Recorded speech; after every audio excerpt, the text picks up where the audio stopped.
wonder what goes on inside the game? Deep ball's got a man and got him. Touchdown, Braylon Edwards. Join Braylon Edwards and Shep. Edwards has it. 10, 5, touchdown. On the Braylon Edwards Show with Shep. Bar looks in zone. Got Edwards for the touchdown. Where they dive deep into the heart of sports. Weekdays from 2 to 4 p.m., they're bringing you expert analysis, exclusive interviews, and a fresh perspective on the sports you love. Don't miss it, only on the Woodward Sports Network. Let's have a show. What's going on, everybody? Welcome to the Braylon Edwards Show. Can you tell Kool-Aid's back? Let's go. You can tell Kool-Aid's back. You know what I love? One of the many things I love about this show, there's a lot, but one of the many things is it is forcing me to branch out. It's forcing me to expand. I'll give you a simple example. Talk to me. Smoothie King is joining us as a sponsor, and Smoothie King makes some really good stuff. But every time I go in there, I get the same thing every time. I get strawberry banana. Okay. Braylon, kind enough with Smoothie King to bring us some different smoothies today. So he's got a 4-pack, and he's got cinnamon banana, something that had green in it. Ryan, did you get that one? I got that one. You got that one? The immune. Yes. Okay. Yours is what? I have the Nutty Super Green. The Nutty Super Cream. Right. And I took this one, but I took it more all because the other two were deleted in my brain. And I thought, okay, maybe. I really like it. So it's forced me to expand my horizons, and now I like something that I probably wouldn't have tried before. So thank you for Let's that. go. Well, I'm glad you're expanding your horizons, but you're not incorrect completely because every king needs a queen. So it's Smoothie King, but Smoothie King definitely has a queen as well. Right. No, we appreciate the partnership. You know, we just saw a vision. They revamped their menus as of late, and they want to show people in the community what they're doing, how healthy it is. They take it very serious. So we got some of those things. All their products, they're very healthy, and they're very good for you. So appreciate the partnership, and also can't wait till you guys see Athlete of the Week brought to you by Smoothie King. That'll be every Friday. We will have an athlete from around the state that we will have vetted the process, and they will become our Athlete of the Week due to what they do on and off the field, the court, whatever, and it will be multiple different athletes. It won't just be football, Shep. It won't just be basketball. It'll be all types of sports, volleyball, basketball, baseball. We will have those for you on Fridays, so it's going to be fun. How great is that? Excited for the partnership, man. More to come from Smoothie King and Woodward Sports. Yeah, that's a beauty. Yeah, Smoothie King, but it's going to be. It's always not going to be a male. It could be a female. No. That's why sometimes, obviously, it's Smoothie King, but she can be queen for the week. I'm glad you stopped there. It gets a little tricky. Yeah, it does. It gets a little tricky. Can I also highlight the Smoothie King chocolate covered almonds? Those might be the greatest things I've ever had. On them the last hour. I got through half the bag and I had to put them away because I was gonna go through the whole bag of chocolate almonds, but those are very, very good as well. Yeah, they are good. You left them right here in my seat, and I had to make sure that I had enough willpower to push it away. Cool. So, how you doing on this Tuesday? The Tigers are doing just fine. The King so far has been Tarek Skubal, but also Spencer Torkelson because of his ability to drive in the game's first run. Yeah, that was a crazy play that just happened. But I've been good watching the game. Obviously, they score very fast due to Kerry Carpenter as well as Spencer Torkelson score fast. Inning looked good. An error helped them a little bit. Had an error, 100%. First 2 innings from Skubal, they looked really good, looked dominant. He got in, he got out. He looked good. So the Tigers look good right now. But I'm dealing with something, Shep. Okay. Fire. I'm dealing with something. And for those out there, we want to find out what you guys want to talk about because we know the Tigers are on right now. They're winning currently, 1-0 against the Guardians. Do you want to talk about that because it's on you can watch, or do you want to talk about football? Because we got a lot to talk about with the Detroit Lions as well as around the NFL. Some news, just small stuff from last night, not too much. But you let us know. Kool-Aid maybe throw that in the poll in the chat. You want to talk about the Tigers? You want to talk about the Lions and the NFL? Help me with this, speaking of last night. Okay. Thumbs up or thumbs down on Miami's uniforms? Thumbs down. I like them. Thumbs down. I couldn't stand them. Yeah. My dad said the same thing. I was exact opposite. Thumbs down. I feel like I'm at this age in which is kind of what my conversation Here it comes. Well, I'm on the team. I feel like I'm at an age where I've looked at certain things long enough where they should look something like that. And what I mean by that is when you're talking uniforms, like the Dolphins have messed their uniforms up for the last 15, 20 years. Yeah. Just continuously taken away, whether it's the color, whether it was the Dolphin. Thanks, Peter, for that, by the way. Yeah. So I like it to have some sense of what it is. That black and teal, it reminds me of when Michigan State has all these funky ideas about changing their uniform. I never knew why Michigan State went to neon green. I know Oregon was doing it, but that's not your color green. Right. That's not what you do. Michigan State just called a shot. My apologies. But, no, not really, because I never liked that green stuff, and I never liked when they did their uniforms that way. But you like the traditional. Yeah, You like the traditional Spartan I like uniforms. when you add some nuances to it, but still keep elements hint? of the of the tradition. I agree. Like 100%. So the Dolphins, Thank you. like the black, and you're doing too much, especially for you to be that bad. Prayers up. You're doing too much. Hey, listen. Prayers to Tariq Hill, though. That was a nasty injury. If you I didn't wanted see it, to don't ask watch you it. about that. Yeah, I wanted to ask you about it. It's better than what Tua I said. wouldn't mind the black Miami uniforms if it was either the jersey or the pants. But I can't handle All the of black on black. I don't even like the Ravens black on black. I don't like the Lions blue on blue. Okay? So if you're gonna make it black top, what do you make it? White pants with Or the teal stripe? or gray maybe. I don't know. Those are tough colors, bud. I got to be honest with you. I think it's a really hard color to deal with. But I'm with you on Miami's logo. It's brutal. It's horrible. I'm not it's too asking cartoonish. I know. I'm not asking you to go back to the Larry Zonka and Bob Greasy face masks. Okay. mean- Bob Greasy had a face mask like that big. Larry Zonka had the U right there. But that logo is what you should have, I think, if you're the Miami Dolphins. I agree, 100%. That's why I didn't like it. So I get it. It's Miami. You think Miami, you think that. They do things like that, so I understood it. Yeah. I didn't have a problem from that point of view, but it was ugly. Like, it's okay saying you missed, and I just believe that they missed. Cleveland's got 2 runners on, nobody out in the bottom of the 4th. Oh, a 20 walk years. to Jose Ramirez. I agree with you, man. I mean, No. but speaking of Tyreek Hill, and I can't, full disclosure, I'm not a huge fan. I never want to see a great athlete get hurt. I never want to see anybody get hurt, but especially a great athlete. That was nasty. That was, it wasn't Joe Theismann, Tim Krumrie-like, but it was wicked. And for him to be carted off in that type of mood tells me he's a pretty strong cat, man. Also, too, he's probably not looking down. He's probably out of it. And it's one of those things where it just sometimes you don't feel certain injuries, and you're able to stay in the moment because you're in shock. And the shock lasts longer than the pain you feel. So by the time they get you booted up, put some drugs in you, or figure it out, like, now you can realize what your leg is. I'll never remember. I can't think of the guy's first name, but he played for Louisville. Kevin Ware. Kevin Ware. Kevin Ware. Where you could see the bone in his. Yeah. And he was shin. remember he was chilling the whole time as we're watching his leg dangle on the board. Yeah. Like that one. I remember Sean Livingston. I remember his Oh, I underneath remember the Sean board. Livingston. Paul George's underneath the board. Gordon Hayward had a nasty one. Willis McGahee. I remember watching that live, the national championship. Watched that ugly one. But speaking of college football, Shep, I got my boys coming in town for the Wisconsin game this week. Michigan takes on Wisconsin. Who are your at the boys? Big 'Cause I thought House. we were your boys. But there's different kind of boys. You're one version of a crew. These are the guys that I went to school with. Man, these guys went to University of Michigan with me. All right. So they're all in town this week, and they're all hitting me up, and it's all like, hey, look, man, what we doing? What do you mean what we doing? Oh, I'm going to the game? All right, yeah, I'll be up there anyway. I got work to do. No, it's homecoming. Oh, okay, yeah, it's homecoming. I really never do the homecoming thing. Why not? Because I don't know. Like, I don't have. People look forward to going back to school and catching up with all their friends. I see my friends year round, and I don't know. It's just another day. So the people you see, are the people you want to see, and you're good with that. Yeah. You don't mind your other crew coming in. I don't need but events. you don't need homecoming for that to happen. Never have I gone to homecoming events. I've been gone, and that's the purpose. 20 years, they said.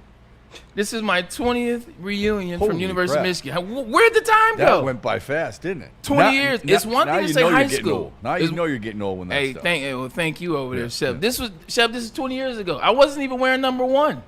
Wow. I'm not even wearing 1 yet. 20 years ago. I got to go to my reunion. It's one thing when you say high school. Oh, it's the 20. Oh, okay. It buys you 4 or 5 years.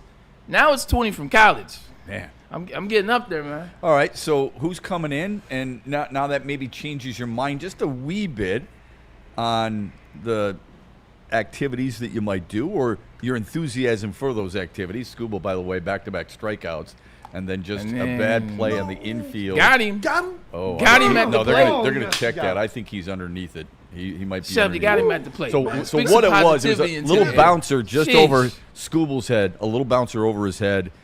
Nobody could come in and field it cleanly. Scooble picked it up, turned through home, runner trying to go from second to home, and Martinez was thrown out. We'll see what happens on the replay. I'm not trying to I think do he's safe, but I'm we'll not go. trying to do the corny stuff like get with the guys, go back to Ann Arbor and run around town all night, drinking and frolicking, trying to relive what we did 20 years ago, hanging out at the dorms. Like, no, thank you. Like, Okay. I'm just not interested in that. Okay, but you're going to do something. I mean, so give me a good homecoming weekend. I told for you I and don't your I buddies. don't indulge in homecoming. This is my weekend. I mean, would it be a round of golf first or? Nah. Okay. This is what I will lay out. Okay. Thursday, guys that hang out, guys that come from Ann Arbor down here. We probably hang out downtown Detroit. Get the guys out of Ann Arbor. Like I want to hang in Detroit.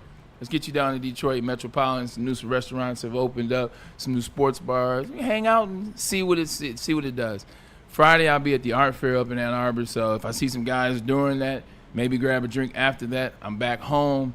Sunday, games early, thank God. And you know me.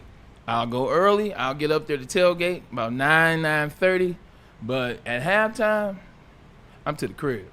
I'm to the crib. I will not be indulging in anything after the game on Saturday. I'm to the house, kick my feet up, enjoy the rest of my Saturday. Will you have your buddies over to your house? If they want to come down, for sure.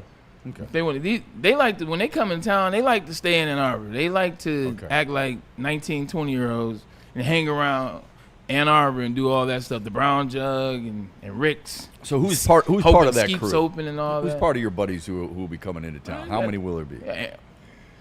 I don't know, because, my buddies includes the football team. The football team, they'll be in there too. So bunch of guys off the football team, bunch of guys from the city of Detroit. But this particular crew is the crew that we're from Michigan. We went to high school in Michigan, and then we also went to Michigan. Okay. This is kind of like who this crew is. Chris Agua went to Brother Rice down the street. Aaron C. Brown went there down. He went to West Bloomfield. He lives out in Portland, works for Adidas.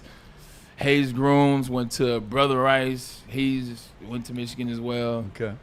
Guys like that. Guys that's from local, went to the school, come back. Everybody else, it's just really good to see them, right? Yeah. You don't necessarily have to hang out with them. So I like that. That's good. Well, congratulations. That'll be fun for you. I'm old, as man. Michigan gets. You're not old. Listen, I've said this forever. Age is just a number. It's how you feel. Until you start getting prostate You look good. exams. You feel good, right? You got your health. You got great kids. You got a great family. And you're doing a hell of a job, and you're making an impact on people. So that's my pep talk for you. By the way, the call was overturned. Yeah. As expected. It's 1-1. Runners at the corners against Tarek Scuba. Look, you and I talked about this a little bit. You watch so yesterday. much baseball, like what you just did there is similar to me with football. Like when there's an instant replay, like instantly I'm like, nah, that's a catch. And people will know. You watch so much baseball, you see it faster. I appreciate that. I don't know if that's always true, but I thought that was pretty glaring. And credit to Martinez. I mean, for him to get around as quickly as he did. Yeah. I don't like sliding into home with head first. I think it's stupid, quite honestly. But it's an in thing, and guys love doing it. I think it's a good way to get a finger jammed, get it stepped on, jam a shoulder. I think people do it for effect. I don't know why you wouldn't go feet first, which also allows you to do, a slide where you go by home plate and come back and tag it with your hand. But whatever the case may be, it worked for him. It's 1-1 after 4. Yeah, there's two things you just mentioned. One, you said do it for effect. Like the dive slide is in. Like you see it goes viral. Especially if you dive from a certain distance. Oh my God, it goes in. So I agree with you on that. Let me ask you on the flip side though. Like the actual slide, to slide foot first, leg first, takes skill. It takes practice. Do people practice it anymore? Is it a forgotten art? It's a great question. A forgotten art? Great question. I don't know if Like they the free practice throw? it. They used to do that in spring training. Yeah. All the spring trainings I went to didn't see that very often, but they used to do that where you're on your butt, you got your foot up, and your heads are like this. They don't do it like that. I mean, Kirk Gibson, Ron LaFleur, all those guys oftentimes would go feet first. Lou Brock went feet first. Ricky Henderson probably changed it. He's the guy who really started. I shouldn't say started. He's one of those guys who made it really popular to go head first. Pete Pistol Pete Rose. He did it too. He'd go flying, and he's done it at home plate. That's a great call by you. Yeah. Charlie Wasn't Hustle. necessarily known as a base stealer. I saw He's something. he's slow as molasses. Yeah. Well, actually, he was pretty. He wasn't bad. He's a great baseball player. He's slow.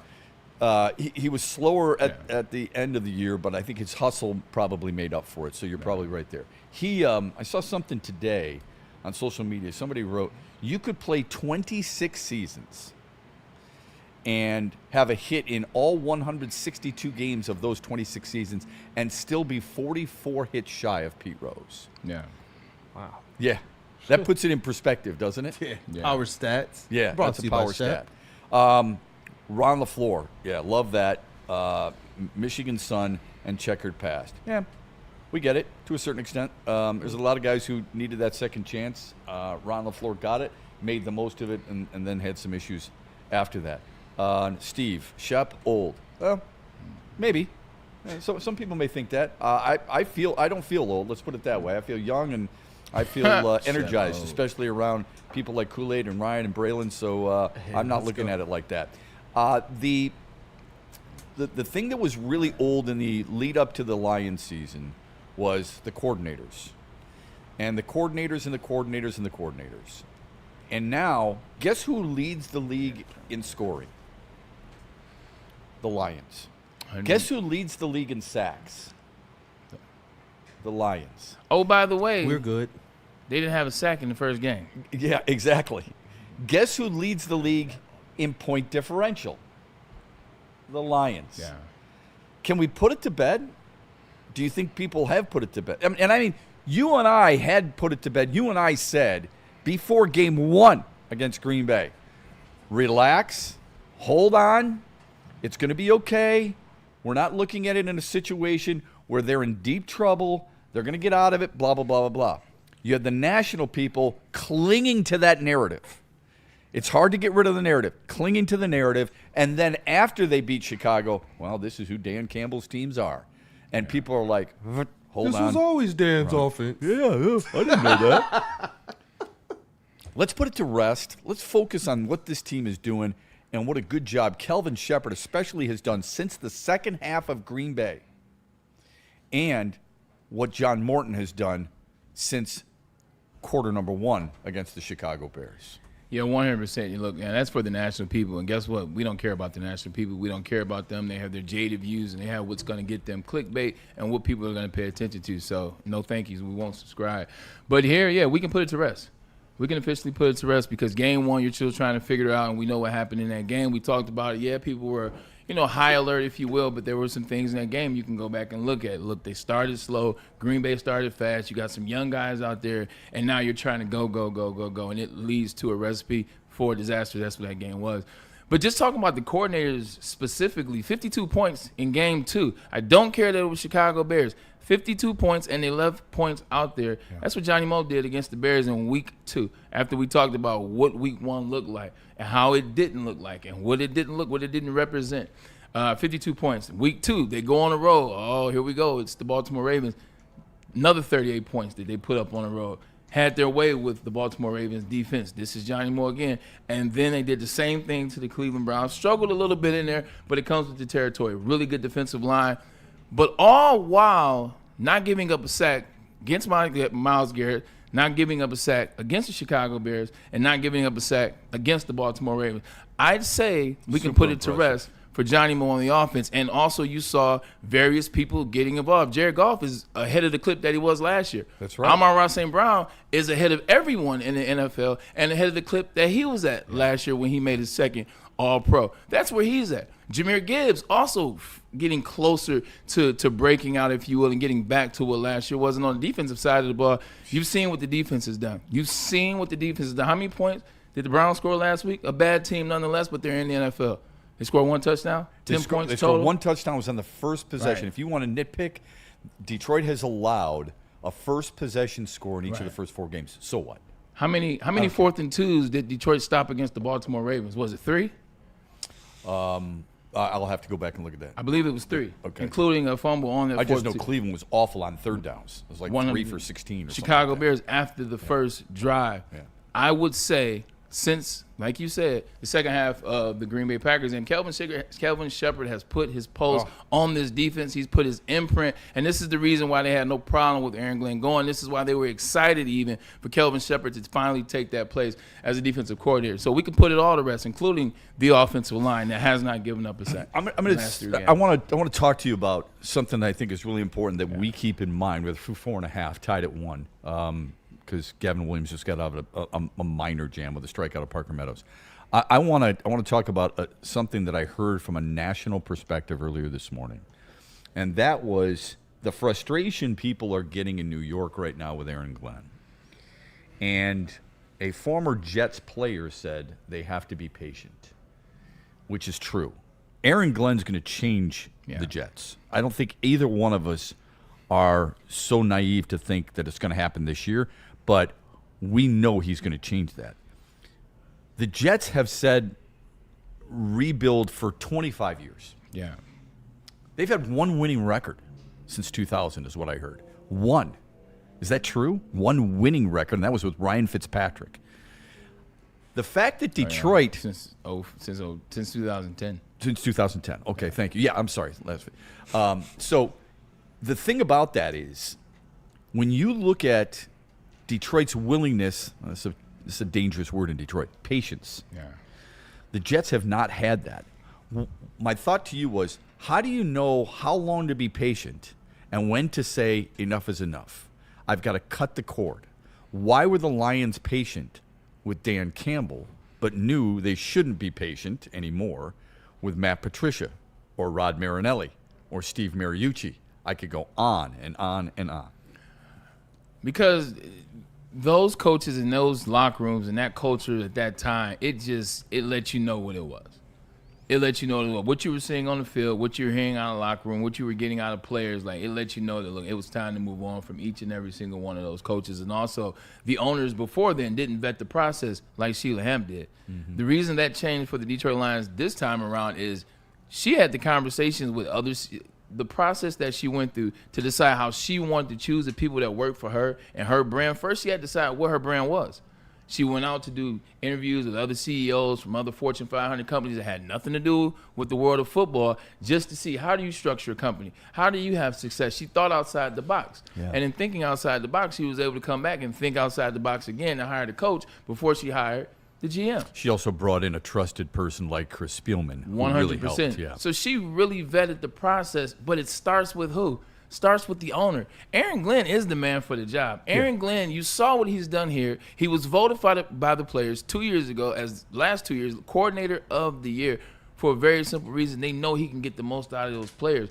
Problem is, it's always been from up top with my team, the Jets. It starts at ownership. Woody's hands-on, but Woody's too hands-on in a quiet place. Like, he's not as loud as the guy down in Dallas, but he's just as meddlesome. He's just as imprinting, trying to get this guy or that guy or this conversation.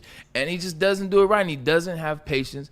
He doesn't take the time to learn what the goal is, what the ideology is of the coach. Mm-hmm. Like, who is Aaron Glenn? What is Aaron Glenn really coming here to do? Just saying, this guy, he's good. He can win some games. He knows defense will be good. That's not enough. No, right. Who are you as a man? What are you bringing to my city? What are you bringing to my franchise? Yeah. So if you would sit down and have that conversation like Sheila did with Dan, then you can be patient when Dan goes 0-11. I would hope they would have that conversation during the vetting process. Look, it's new, but this is where the New York side comes in. Yeah. This is where the media, this is where the media capital of the world comes in. This is when all the New York Times, the New York Post, the Journal, all that. This is when that comes into play, because it starts to get way more hot before it needs to. And then owner, he's feeling that pressure. He's reading those things. He's seeing the disconnect on the field, the 0-3. That chatter is a lot louder at 0-6 in New York than it was in 2021 when it was 0-6 here. Yeah, I do not care if a player played for a franchise. Like everyone's talking about, again, this was the national narrative that I was listening to. Yeah. And they're like, well, Aaron Glenn played 13 years there with the Jets. He was an assistant coach with the Jets. And like, who cares? Just get all that goes out the window as long as you win. The reason he's the guy for the job is because he has the right vision, knows what kind of players he wants to get, and knows how to win. He also knows how to reach people. That said, the smartass in me would say if he knows how to reach them, why were they tackling as poorly as they were last night against Miami in a loss to the Dolphins? So that's a fine line. I'm not blaming the coach. Yeah, okay? no, not blaming the coach as well. And it also goes back to when Dan Campbell got here. Like, there were a couple stars, but there weren't a lot of guys that were vetted, that were number one guys, that were here, that already had 5, 6, 7 years of an attitude, or 5, 6, 7 years of this is how the game runs, or this is who I am, this is what I'm going to do. I'm not caring about what this guy is, like they have over there in New York. You got guys on the team that are all pro. You got guys on the team that are multiple-time Pro Bowlers. You got guys on the teams that have experienced success, think they know, and also they've seen 4 coaches or 3 coaches. And so now what do they when they get 0-3? It's like, man, I mean, here we go again. Yes. As opposed to Dan had a lot of young guys that were barely on rosters, or he had a lot of guys that, he had a lot of young guys, and he had a lot of guys that were barely on rosters. Jamal Williams, Alex Anzalone. Alex Anzalone wouldn't have started at any other team in the NFL at the time. He had guys that could buy into his vision. The following year, they draft more players to buy into that vision. And then at the end of that season, when they finish 9-8, you can see that there really is something there. But you don't have that in New York. It's a different situation. It's a different owner, and it's a different timeline, unfortunately, for Aaron Glenn. Dude, it's real, isn't it? Hell When you start to lose after experiencing a lot of losing, it permeates throughout a locker room or a clubhouse, depending on which sport you're playing, don't you think? Because each year, it's the clock. It starts faster. So you start to see, Shep, so much work gets done into, everybody thinks people just suck and want to suck. No, they don't. Right. You know how much work goes into a season? Right. You know how much work goes into, the first mini camp, the first OTAs, training camp, going through that process, working out with your fellow teammates. So much work gets put in, but when you consistently lose, when you consistently have a bleep show, like New York has been, for lack of a better word, when you lose that first game, you're already like, oh, here we go. Now the spirit is always dwindling down. Now you're not doing the little things that you should. Now little things starts to rile you up. By the time you're 0-3, Shep, season's over. Yeah. Like, the season's over. And they know it. Players know it. The mental is over in New York, and everybody can sense it. When you're a good team that just has a little struggle, or you have good front office, you lose. You lose the first game. It's not the end of the world. All right, we'll regroup. You lose. Go 1-3. It's not the end of the world. 2-2, and you figure it out. But when you're 0-3 and you're a team that has struggled since, like you said, I think they had one winning record, and it was with Todd Bowles. I think Todd Bowles went 9-8. No. 9-7. 9-7 and Didn't make the it. playoffs. That's what it was. He went and then got fired. Yeah. That was the one time. Outside of that, it was the 2010 season. We went 11-5. Yeah, that's crazy, isn't it? Right, I mean, you think your football team's had some plight. That team had some serious issues, or that franchise has had some serious issues. And it always makes me wonder why they don't learn. If Sheila would have never changed the way they did business, this would have been another owner to bear the same name. Mm-hmm. Like, talk about doing things different. She changed her name. She dropped the Ford, essentially, just so things could look different. And then she did the hyphenation, and then she made sure the hyphenation was what it was.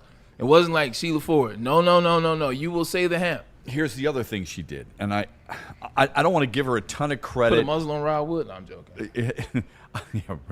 I don't want to give her a ton of credit in this regard, because maybe it wasn't her or all her, but she was part of it. Okay, the importance of famous alumni to be associated with your organization. You're with it with the Jets. Yeah, I think is really important. There is a connection. Barely, Shep. They holding on by a thread. I'm about to pull out. But I'm telling you, man, there's San a connection Francisco's there. calling my name. There's a connection there with fans that more oftentimes than not, unless it's an ugly divorce, they are siding with the athlete over ownership. They are. Yeah. So unless it's an ugly divorce, like I said, people are going to blame Al Davis for moving from Oakland to Los Angeles more than once, okay, for example, in a simple situation with football. But when it comes to a player or an organization, more oftentimes I think they're going to side with the player. The olive branch extended to Barry Sanders and Calvin Johnson, even though it may not be 100%. the fact that those two are somewhat involved and willing to be faces of the organization at certain events, I think was massive. So kudos to her for doing that too. Yeah, 100%. Because you said, if it's not her, then it's someone around or someone within the camp. Guess what? She has final say on who's hired. She has final say on all moves pulled. So to your point, she put people in place that could have the foresight to realize having Calvin, one of the best receivers, arguably the best receiver in the last 25 years, having him there, that's very important. Barry Sanders fixing that relationship up. Yes. Like, just them offering that olive branch, it changed the way fans viewed Barry. Because you had a ton of fans that didn't like Barry after how things played out, and they held on to that for years. But the franchise offering that is kind of like, all right, well, you know what? We were bad then, and we're good now. I kind of understand what Barry was going through. At least you have an understanding, and now you get to see him back. Yeah, and You still can. from what I can remember in doing shows in this city back when that happened, people were more upset. Sure, they were upset that he left, but they were more upset at the organization because they feel like the organization didn't do enough to keep him and were trading away his friends. I couldn't tell you how many phone calls I got. See, they shouldn't have traded Kevin Glover. I'm like, man, hold on a second. I mean, he wasn't very good in Seattle when he left. I like Kevin Glover a lot. I saw him in Maryland years ago, involved in the Maryland Terrapins. Super nice guy and a very good player. Yeah. But and I didn't like Jim Pine coming in from Cleveland. I'm just telling you, it's not like that was the final nail in the proverbial coffin. That's all. So I do think that it's important that you have that relationship with a lot of your players who fans view as greats because they're theirs. It's important to win, and that's what the Lions are doing more than anything. Amen. They are out there winning. Every time you turn the Lions on, for the most part, you know what you're going to get, what type of brand of football you get. They've shown us who they are over the past 4 or 5 years, and, it's just really appreciated. You appreciate to see it. Like, it looks good every time you turn the product on. We got people in the chat. They're fired up because Tarek Skubal has 8 strikeouts now. That's fine. I just remind people all the time, and Gavin Williams has 7. Gavin Williams had 12 strikeouts the last time he pitched against Detroit. Detroit struck out 19 times last time Gavin Williams started a game against the Guardians. Stop bringing up old stuff, man. I'm sorry. I can't help bringing up old stuff. But the 8 strikeouts is great. Keep hanging them on the wall. I worry about, and we really shouldn't be too much because we're in the top of the 6th. I worry about the pitch count more than anything. His pitch count is very good. It's at 66 right now, whereas Gavin Williams is at 82. The thing that scared me going into this series, and I've picked Detroit in 3, but the thing that scared me in this series more than anything else was the fact that the Tigers are free swingers, man. They are free swingers, and they strike out a lot. And if you're going to strike out a lot, and you're not putting the ball in play, you're not forcing the opposition to play defense. It's something Toronto does very well. They don't strike out much. Yeah. Seattle does it very well. The Guardians do it very well. They put the ball in play, and look what happened. That's how they got the tie game, and that's earlier this year, just last week, when they beat Tarek Skubal in that 6th inning. So looking forward to plenty of discussion in the chat. Really good stuff. But we're going to talk about the chat. We do got one super chat. Go ahead, buddy. Yep. It's a $10 super chat from Michael Wary. One of the best. Michael's the best, man. Michael, I mean, Braylon's invited you. You're more than welcome to come in here, sit on the couch, and enjoy a Smoothie King once in a while. Here, man. He says Lions may quietly have the best pass rushing duo in the NFL. He believes in AQM. El Kareem Muhammad is right behind Hutchinson with 3.5 sacks of his own. Hutchinson and Muhammad, the only pair of teammates in the top 10. Braylon's looking at his next read. Braylon goes right away. Braylon goes, oh, Lord. See, this is what happened. Like 2 weeks ago, we didn't have a pass rush. Now all of a sudden, they're the best 10. We're good, Braylon. Look, Michael, you my guy. You're my guy, so I'm not gonna go ham. I'm not going crazy. I'm just telling you, just pipe down. Pipe down. They played some bad offensive lines. They definitely have some sacks right now. We have to see how it plays out. But say that they're the best in the league right now, absolutely not. Green Bay has the best in the league. Yeah. Khalil Mack. Rashawn Gary on one side and Micah Parsons on the other. And I've taken my – it's not a shot at Micah Parsons. It's the national narrative that everything is about Micah Parsons. Like there's some guy – oh, go ahead. I'm sorry. I'd take him in a second, all right? I think that's the best tandem in the NFL. You can prove me wrong if you want to. The other thing I would remind people – I think they're second. You think that they're second? Yeah. Well, I'm excited to hear your number one then. But let me just say this real quick. Yeah, tell them after the break too, bro. Yeah, well, just real quick. Have you followed Zadarius Smith lately? Who? Who's that? 2 tackles. Who's that? 2 tackles. How many snaps? I didn't look that up. That would be interesting. But there were no quarterback hurries and there were no sacks. And that's not a shot at him by any stretch, because I thought he was pretty good here for Detroit. Right. You and I have talked about this. I just think it's important we keep people up to date on the guy we had to have. How's he doing now? Yeah. You know, I had that debate with a friend of mine a long time ago at a different radio station, and I said to them, he's like, you've got to draft this guy, Amari Cooper, if you're the Lions. Did you follow how good or bad that guy was as he progressed through his career? Yeah, Amari was. He's a walking thousand for the first 9 years. Yeah. So walking thousand. Yeah. So, I mean, He did that with the Raiders. The Raiders were bad. Bad. Yeah. So there are certain, I think, things we've got to keep up to speed with. And when everybody wanted the Z back in Detroit, Z and the D, let's make sure we're following everything that he's doing well and not so well. I know Ben Johnson does everything well, doesn't he? Yeah. Ben Johnson is a guy you should follow all the time. In fact, you should make him your attorney. Corporations, the government, even your insurance company. That's right. Your very insurance company. Like, there's some not frauds, do whatever it takes to minimize their liability, and what that means, they can even withhold your compensation. Now, we want you to get all the bread that you deserve, all the coin, all the quan, all the cheese, all the other adjectives that describe cheddar and moolah. Let Ben Johnson be the guy. Let Ben Johnson keep your money in your pocket when you need it. When something goes wrong, make him your first call. Not second, not third, not fourth. Come to Ben first on all matters that you need an attorney on, and then make sure you use VinFights.com. That's how you get to him. Let the fighter fight for you.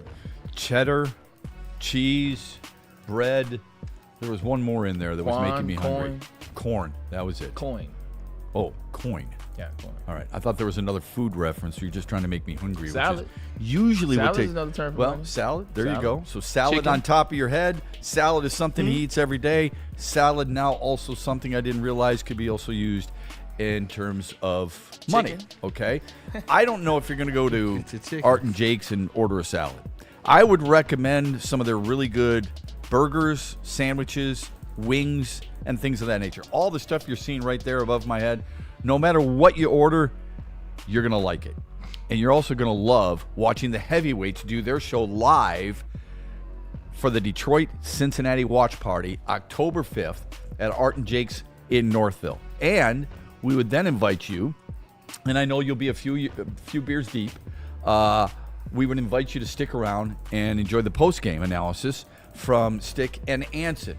80 television sets, 22 different types of draft beer. You cannot go wrong with great food. It's Art and Jake's. It's their watch party. It takes place at 4:25 in the afternoon on October 5th, right here on Woodward Sports and Art and Jake's. Enjoy. Planet Fitness now has even more best-in-class strength equipment. Join today for $1 down and save. We're stepping it up. We're not slowing down.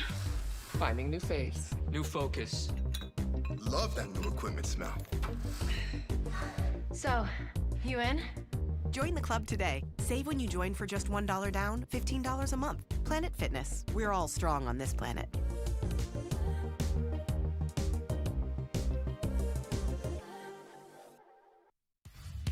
Every Sunday, there's only one place to get all your kneecapping, hard-hitting Detroit Lions coverage. Start your Sunday with the Lions Weekly Report with Broder and Terry Foster. Then, the Lions pregame show with Neil Rule and Sean Baligian. At kickoff, keep it locked in for all the emotions of the game with a live watch party with the heavyweights. Then, recap the game with the Lions postgame show with Anson. Game days, there's no other place to be than Woodward Sports. Live all game day. Go Lions. Hunting season is almost here, Detroit, and your Lions are on the prowl. Make sure you're locked into Woodward Sports for all the Dan Campbell reactions, Jared Goff touchdowns, Amon-Ra first downs, Penny pancakes, Kirby picks, Gibbs big plays, and of course, Jack Fox's leg. Stay locked in on all your Lions coverage right here on Detroit's #1 sports network, Woodward Sports.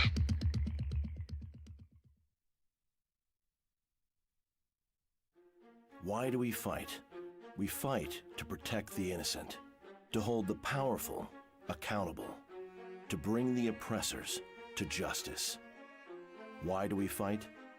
We fight to secure and preserve our civil liberties, to get each and every one of our clients the justice they deserve, and to make the lives of real people just like you whole again.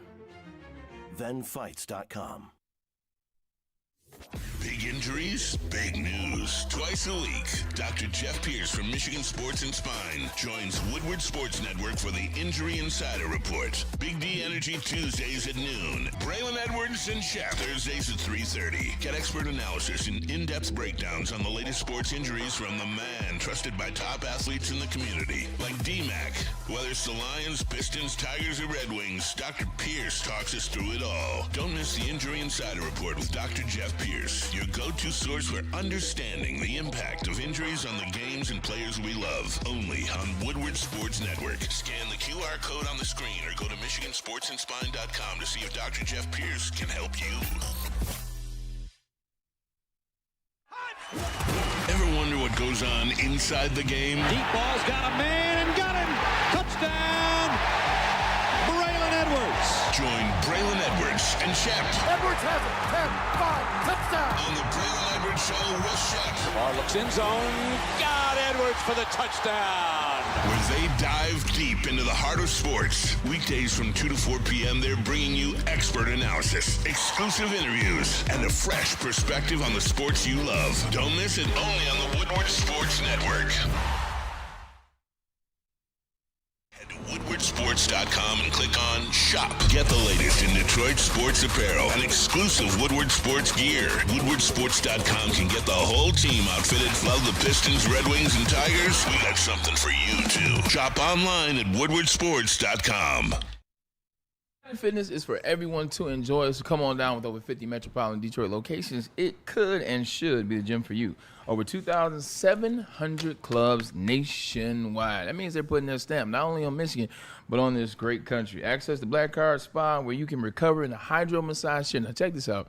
I went to hydro massage chair actually this Sunday. Got a little workout in at Planet Fitness on Orchard and Maple. Got a workout in, and after the workout, went to the hydro massage chair, and it felt so good. Put it on 10 minutes, and it got my back nice and loose. So when I was sitting in church, I was nice and upright when I was praising the Lord, man. You should try it too. Hey, We're man. all strong on this planet, and that planet is Planet Fitness. Exciting new partnership they have with the Detroit Lions. Here we go. Another one of our sponsors trying to get you tickets to Lions games. Want to win 2 tickets to every Lions regular season home game? Visit one of their 50 locations around the state, and you'll find out how. Go to Planet Fitness, where your fitness is essential. When you're in church, do you sing? You seem like a singer. I do. You do. Praise the Lord. Praise Is what I do. Because you got a good voice. I envisioned that you would be a singer. If you want to sing the praises of something that's really good, try Sun Cruiser Vodka Iced Tea. And, of course, we here at Woodward Sports Network. Real vodka here in that Sun Cruiser Vodka Iced Tea. Real iced tea, no bubbles, just a clean, crisp sip that only gives you 100 calories but 4.5% alcohol content. It is perfect for you to sit back and enjoy some baseball tonight, some football this weekend, and maybe at a tailgate for homecoming, wherever it may be. It's Sun Cruiser Vodka Iced Tea and Woodward Sports. A hell of a combination. Please drink responsibly. Hey, and we back. And we are back. I heard, or saw, I apologize. I saw a national writer on social media say this: Jared Goff is the best pocket passer since Tom Brady. Wait, what? Jared Goff is the best pocket passer in the National Football League Since Tom Beatty? since Tom Brady. Tom Brady. I don't know if they call him Tom B. I know I've heard them call him the GOAT, but yes. You mean like the GOAT Tom Brady? That's who they're comparing. The GOAT Tom one Brady. Jared Not Tom Goff to. Brady's, pub in Southfield. Good burgers and beer. No. I'm talking about, and that's, by the way, that's not Tom Brady anyway. That's what the hell's the name of that place? Anyway, whatever. Yeah, that Tom Brady, that GOAT, the guy who is considered the greatest player of all time, depending on, I mean, some people would say Jerry Rice, some may say Lawrence Taylor, but there's a lot of people who are in the Tom Brady camp that he's the best player of all time. I don't know if you are. He makes a compelling argument, does he not? But that's how people – somebody actually said that about Jared Goff. Now, that's quite a compliment for Jared Goff that he's considered the best pocket passer. I don't think that's true. I think – who are the pocket passers in the National Football League this year that really garner your attention? Like Patrick Mahomes, no, because he's an unbelievable player. Lamar Jackson, no, unbelievable. Not the pocket presence. If you say he's not the top, then you better have one on deck. You better have one or two on deck. You can't say no and then not have anybody. Right, I do. I have two. Okay, good talk to me. Okay, I have Joe Burrow and Matthew Stafford. One of them's out. Stafford, yeah. One of them's out, but he's got a long enough track record for me to think that he's the best, pocket passer in the NFL. Riley Green just doubled the lead off the 7th. So I wonder who would fit in that category. Who are the best pocket passers in the National Football League? I would say, let me just throw names out there, Sure. and we'll figure out how to rank them. Stafford is probably one. It's just what you said, Stafford and Burrow. All right, so Stafford, Burrow, Aaron Rodgers. Justin Herbert? Yeah, he can run, though. Like just okay. He's giving you 20-plus rushing yards a game. Okay. But, yes, he's a pocket passer, essentially. Kirk Cousins is still a pocket passing quarterback. I mean, that's why I said if you can't really think about it, everyone runs now. Like, there's like 3 or 4 or 5. Like, Geno Smith, and he's a pocket passer to me that can run. He sucks right now, but it's not too many that come to mind. Everybody has a level. You just start by division. Everybody has a level. Everybody can run a little bit. I guess Carson Wentz, he's not your starter. Is he a pocket passer? I would say he is. I wouldn't have him in the discussion, but I think he's a pocket passer. Yep. I'd say Jared Goff's the best. Like, realistically, if you give Jared Goff a clean pocket, I'd say he's better than Joe Burrow. If you're talking about pocket for pocket, wow, that's a hell of a statement. It really is. Is it a hell of a statement? Like. You gotta understand. It's dope hearing this from you because there's so many narratives that don't Joe put Burrow's him a at the better top, quarterback. If we're talking about pocket passer, the way I view a pocket passer, you give him some time, you give him an offense, you give him a scheme. How good is he? Jared Goff is efficient as I don't know what. Yeah, he's been lighting it up for the last 3 years, and he stays healthy. Availability counts in this matter. So if you want to talk about the best pocket passer right now, look at the efficiency. Look at the track record. You said Stafford tracks. I'd say it's Jared Goff. I'd say it was. He's consistent. He finds Amon-Ra St. Brown. He finds whatever the receivers are. You saw Sam Laporta 2 years ago, and what that season looks like. J-Mo last year. Like, you see what the numbers are through 4 weeks this year. He's limited the interceptions. He had a dumb interception this past game. He talked about it. Tried to take the hero ball. He said he needs to start hitting the running backs in the flat a little bit more. Start taking the check down. This came out of Jared Goff's mouth. So 2 interceptions, 4 games, and you see he's right back in that bag. Same offensive coordinator, same result. I mean, it's different offensive coordinator, same result. Yeah. I'd say it's him. Yeah, very precise. Love that about him, right? How many games do we see 9 for 9 after quarter 1, Yeah. 12 for 12 after quarter 2? How many times last year did you see it? Or how many times are you and I having a conversation, either text, call one another, or coming in Monday and saying, you know what, he missed this guy because he was open. You don't say that very often. You may say, well, he was trying to squeeze one in there but couldn't do it, or couldn't get out of that, or there was too much pressure on him for this, or had to throw it away here, which is a smart play, which you've brought up in conversations before. Not very often are you seeing a guy open, no matter how much he may be open by, and Jared Goff hitting him where he had to. If we're going to spend all this time over the last 4 or 5 years talking about what Jared Goff is not, and we've done that ad nauseum, and some of it right, some of it wrong, a lot of it right, some of it wrong. But if we're going to do that, we got to do the same thing. What he is a damn good pocket passer. He is elite in that. He is elite as a pocket passer when you give him time. Like, just because you give somebody Penei Sewell and Frank Ragnow and Taylor Decker and insert left or right guard Tate Ratledge right now and Christian Mahogany, just because you have that don't mean the quarterback can get it done. Put Justin Fields in the same offense. Does it look like that? Insert quarterback here that looks like that. Hell, does Lamar Jackson look like that, realistically? Because a lot of times certain offenses, they operate based on pre-snap, post-snap. Some offense just give the individual ball and let him do what he does. I don't know what it looks like if Lamar Jackson is the quarterback of this offense. So when you my guess is that they would probably tailor their Right. offense a little bit more to suit his skill set. I say that to say this. He's not Lamar Jackson. Yeah. But what he does elite. It's what separates him from the other quarterbacks in the league. You're always trying to figure out, well, is he 10? Is he 13? Is he 5? Jared Goff will always be right around 7 and 8. That's where he's been.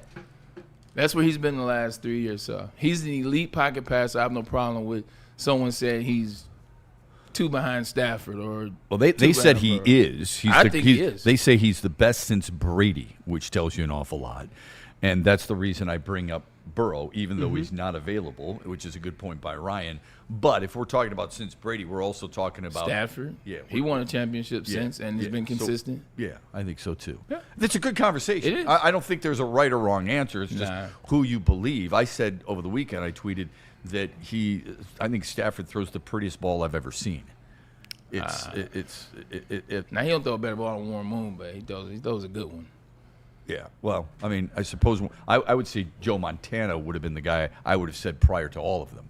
Joe Montana, I thought, throw just. But once again, it's an opinion. Perfect. Man, my opinion. Yeah. I think it does. Numero uno for Love You Blue. Yeah. The Oilers. Yeah. But he is a very elite passer, and then you watch him. The connection that he and Amon-Ra St. Brown have, that's something else that we need to talk about. The quarterback wide receiver, obviously, it's been Burrow. It's been Chase. For a brief time, it was Justin Jefferson and Kirk Cousins. But I don't think I haven't seen in a very long time, like a relationship that Amon-Ra and Jared Goff have. It's similar to what Kupp and Stafford had. However, that was short-lived.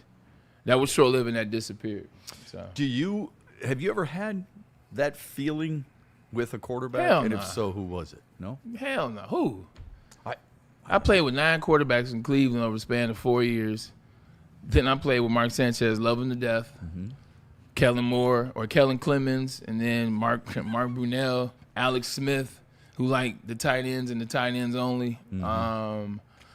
Russell Wilson when he was young, trying to figure it out. All right. And then I got back to the Jets. Mark Still was the quarterback. So, So, no, I haven't had that feeling. I had Chad Henne and John Navarre at University of Michigan. Love them both. It's good stuff. Yeah. Tigers just took the lead in the 7th, up 2-1. Runners at the corners. Fire it up. Well, here's the thing, though. So there were runners at the corners. Cleveland goes to their bullpen. It's a smart move by Stephen Vogt. All right? Okay. He goes and gets Gaddis. Fireballer. Strikes out Dingler. A.J. Hinch pinch hits Zach McKinstry. And McKinstry bunts a man home. Cleveland at first base is an absolute train wreck. Bunts a guy home. Everybody talks about small ball.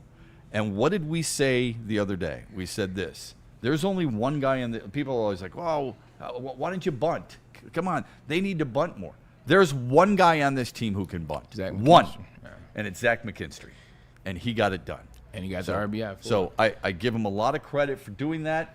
You had a lot of people would say play for the big inning, but there were runners at the corners. He grounds into a double play. You're out of there.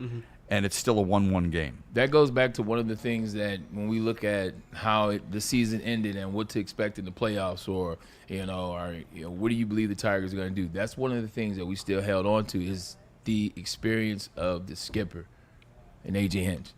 Like that was one of the things you want to talk about pitching and what's not going right. One of the things that we talked about, the main thing. Last time I checked, A.J. Hinch is still the manager. Oh, he's really good now. Stephen Vogt beat him last year. Okay. Well, but you're right. I mean, these experiences, as important as they may be for players, it's good to have a steady hand. It doesn't always work out. We know that, for crying out loud. Otherwise, all veteran managers and coaches would win Super Bowls and championships. All right, Bruce Bochy was let go yesterday. Bob Melvin, who's a veteran and a really good manager, both those guys are probably Hall of Fame managers. He was let go by San Francisco. You're right. The calmness, the willingness to put your players in the situation where they can excel and play to their strengths. A.J. Hinch has said this before. We're going to play to our strengths. Their weakness right now is run scoring. Yeah. When they were playing well before September, they were averaging almost 5 runs a game. Now it's at 2.5 or a little bit less. Okay? Yeah. So how do you do that? you better find a way to manufacture a run, and they did it. Yeah, I think that they also did that because earlier in the game they had 2 on, nobody out, ground out to a double play, and they kind of screwed up their whole inning. And I think A.J. Hinch knew they have to get a run. They have to give Skubal some run support, as it's only 2 runs so far. Yeah, I don't think managers do well, this happened earlier, so it's going to happen again. It depends on who's on the base paths, who's on the mound, and who's at the plate. Yeah. So pushing McKinstry in there as a pinch hitter allows you to do something you usually don't do. Yeah. All right? So kudos to him for doing something like that. That's the way. Kool-Aid, you were going to say something, buddy. Go ahead. Oh, no, I was just, trying to back up some points that Bray was talking about earlier, actually, with Jared Goff. Yeah. And it's interesting that, the people who put him and who empowered him here, Brad Holmes, Dan Campbell, they all stated Jared Goff can make any throw we'd ask him to. And then I remember after a year or two, they changed that statement and they said that Jared Goff can make any throw. That's just where they left it. And since that time, we've seen him go and do the things that people say he can't do. He can't play outside, is what we heard. He can't throw the deep balls, what we heard. He's a little off with some of his timing or some of his rhythms or hitting those kind of blind throws.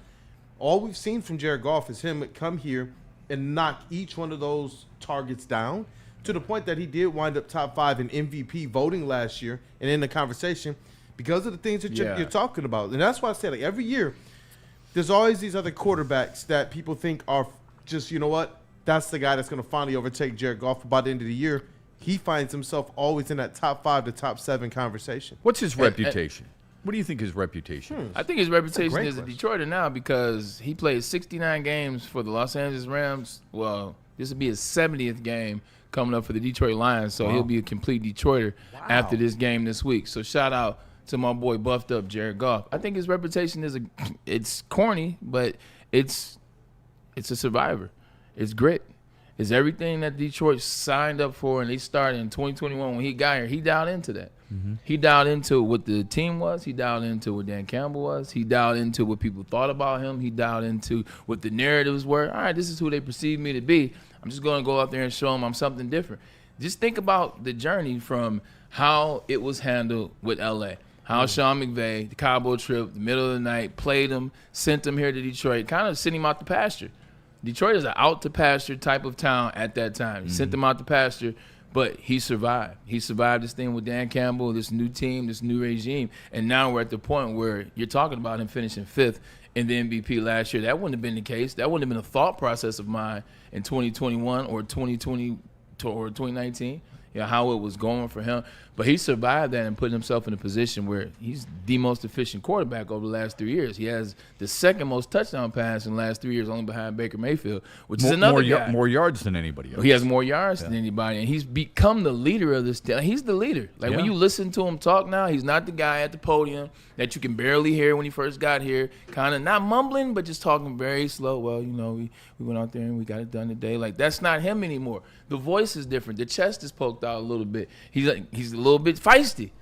And what did he say the other week? He said, you got any more questions about the offense? You got any more questions about the coordinators? Yeah. He's feisty now. Yeah. That's Detroit. That's that chip. I do like that. I do like that about him. That's a different guy from L.A., surfer Jared, that went to Cal, played for Sean McVay. Yeah. Now he's a Detroiter. He wears buffs. He said his coat isn't as big anymore. When you have other athletes. In the wintertime, and look, which means his bones are all you guys are type A, which in. I respect and I love about it. I do. It takes a lot for someone to get a type A leader to follow them. Yeah. And I think he has been able to build that through his play and dedication and communication and leadership skills with some of his other teammates. And I don't think enough is said about that. Yeah. But I think part of his reputation, and I think it's wrong, but part of his reputation in Detroit is that he doesn't have a strong arm. And I would strongly disagree with that. I think he does. Strong arms aren't about can you throw the ball as far as Josh Allen on the knee, or can you throw the ball like they call, I hate the term bust, but Jamarcus Russell, who can be on the knee and throw the ball 80 yards. Yes, that's a different type of arm. That's a ridiculously strong arm. Matt Stafford has one of those arms, whether you like him or not. Joe Milton's got one of those arms. Yeah. Joe Milton had he's nuclear. Yeah. He's got a nuke. Yeah. It goes back to anticipation. He has more than enough arm for Jamison Williams, who runs low 4.3, but it's about anticipation. It's about figuring out the wide receiver. And as now J-Mo's in year 4, he knows him. He knows him to the point where you saw that pass that J-Mo missed. That pass was dropped on the bucket. Now, J-Mo looked the wrong way initially. He should have looked on your outside because the ball should come on your outside shoulder. This is what you should do, neither here nor there. But he got that ball out there. Yeah. And that's not the first time. He gets the ball out there. He knows J-Mo now. He knows the speed of his wide receivers. He's got the arm to do the things that he needs to do. He's legit. And also, he's everything you want to be. Like players when guys are A-type, you watch from afar. You say, let me watch. Because if he's not coming in with the rah-rah and he's smooth and going and hanging out and he's the guy and also a good player, let me watch him. Mm-hmm. Is he tough? I don't remember Jared Goff missing many games. Right. In fact, I remember him playing through an ankle injury that no one knew was that bad. He did. Like, I remember that last season. Like, Jared Titans. Goff, is he going to be there for you in the bad games and the good games? Every time Jared Goff has a bad game, he's at the press conference. He's at the podium. He's having conversations. He's saying, I got to be better. Yeah. This one's on me. He does. Most quarterbacks are, don't you think? Or am I wrong there? No, most quarterbacks aren't that. Most quarterbacks find a way to, not most quarterbacks, a lot of quarterbacks find a way to shift narrative or shift blame, or they just do kind of like we got to be better. Okay. We got to be better. Not I got to be better. Not I missed that pass. They don't point out what they did wrong. Gotcha. They may just say a very vanilla term. Yeah, I got to be better. What do you have to be better at? What did you do that was bad? Yeah. They won't tell you that. Mm-hmm. Jared Goff will go there and say, hey, look, on that interception, man, I'm doing too much. I'm out here looking for the hero ball. I got guys open in the flats. That's what you did wrong. That's a different type of onus. That's somebody, because I can get better with him.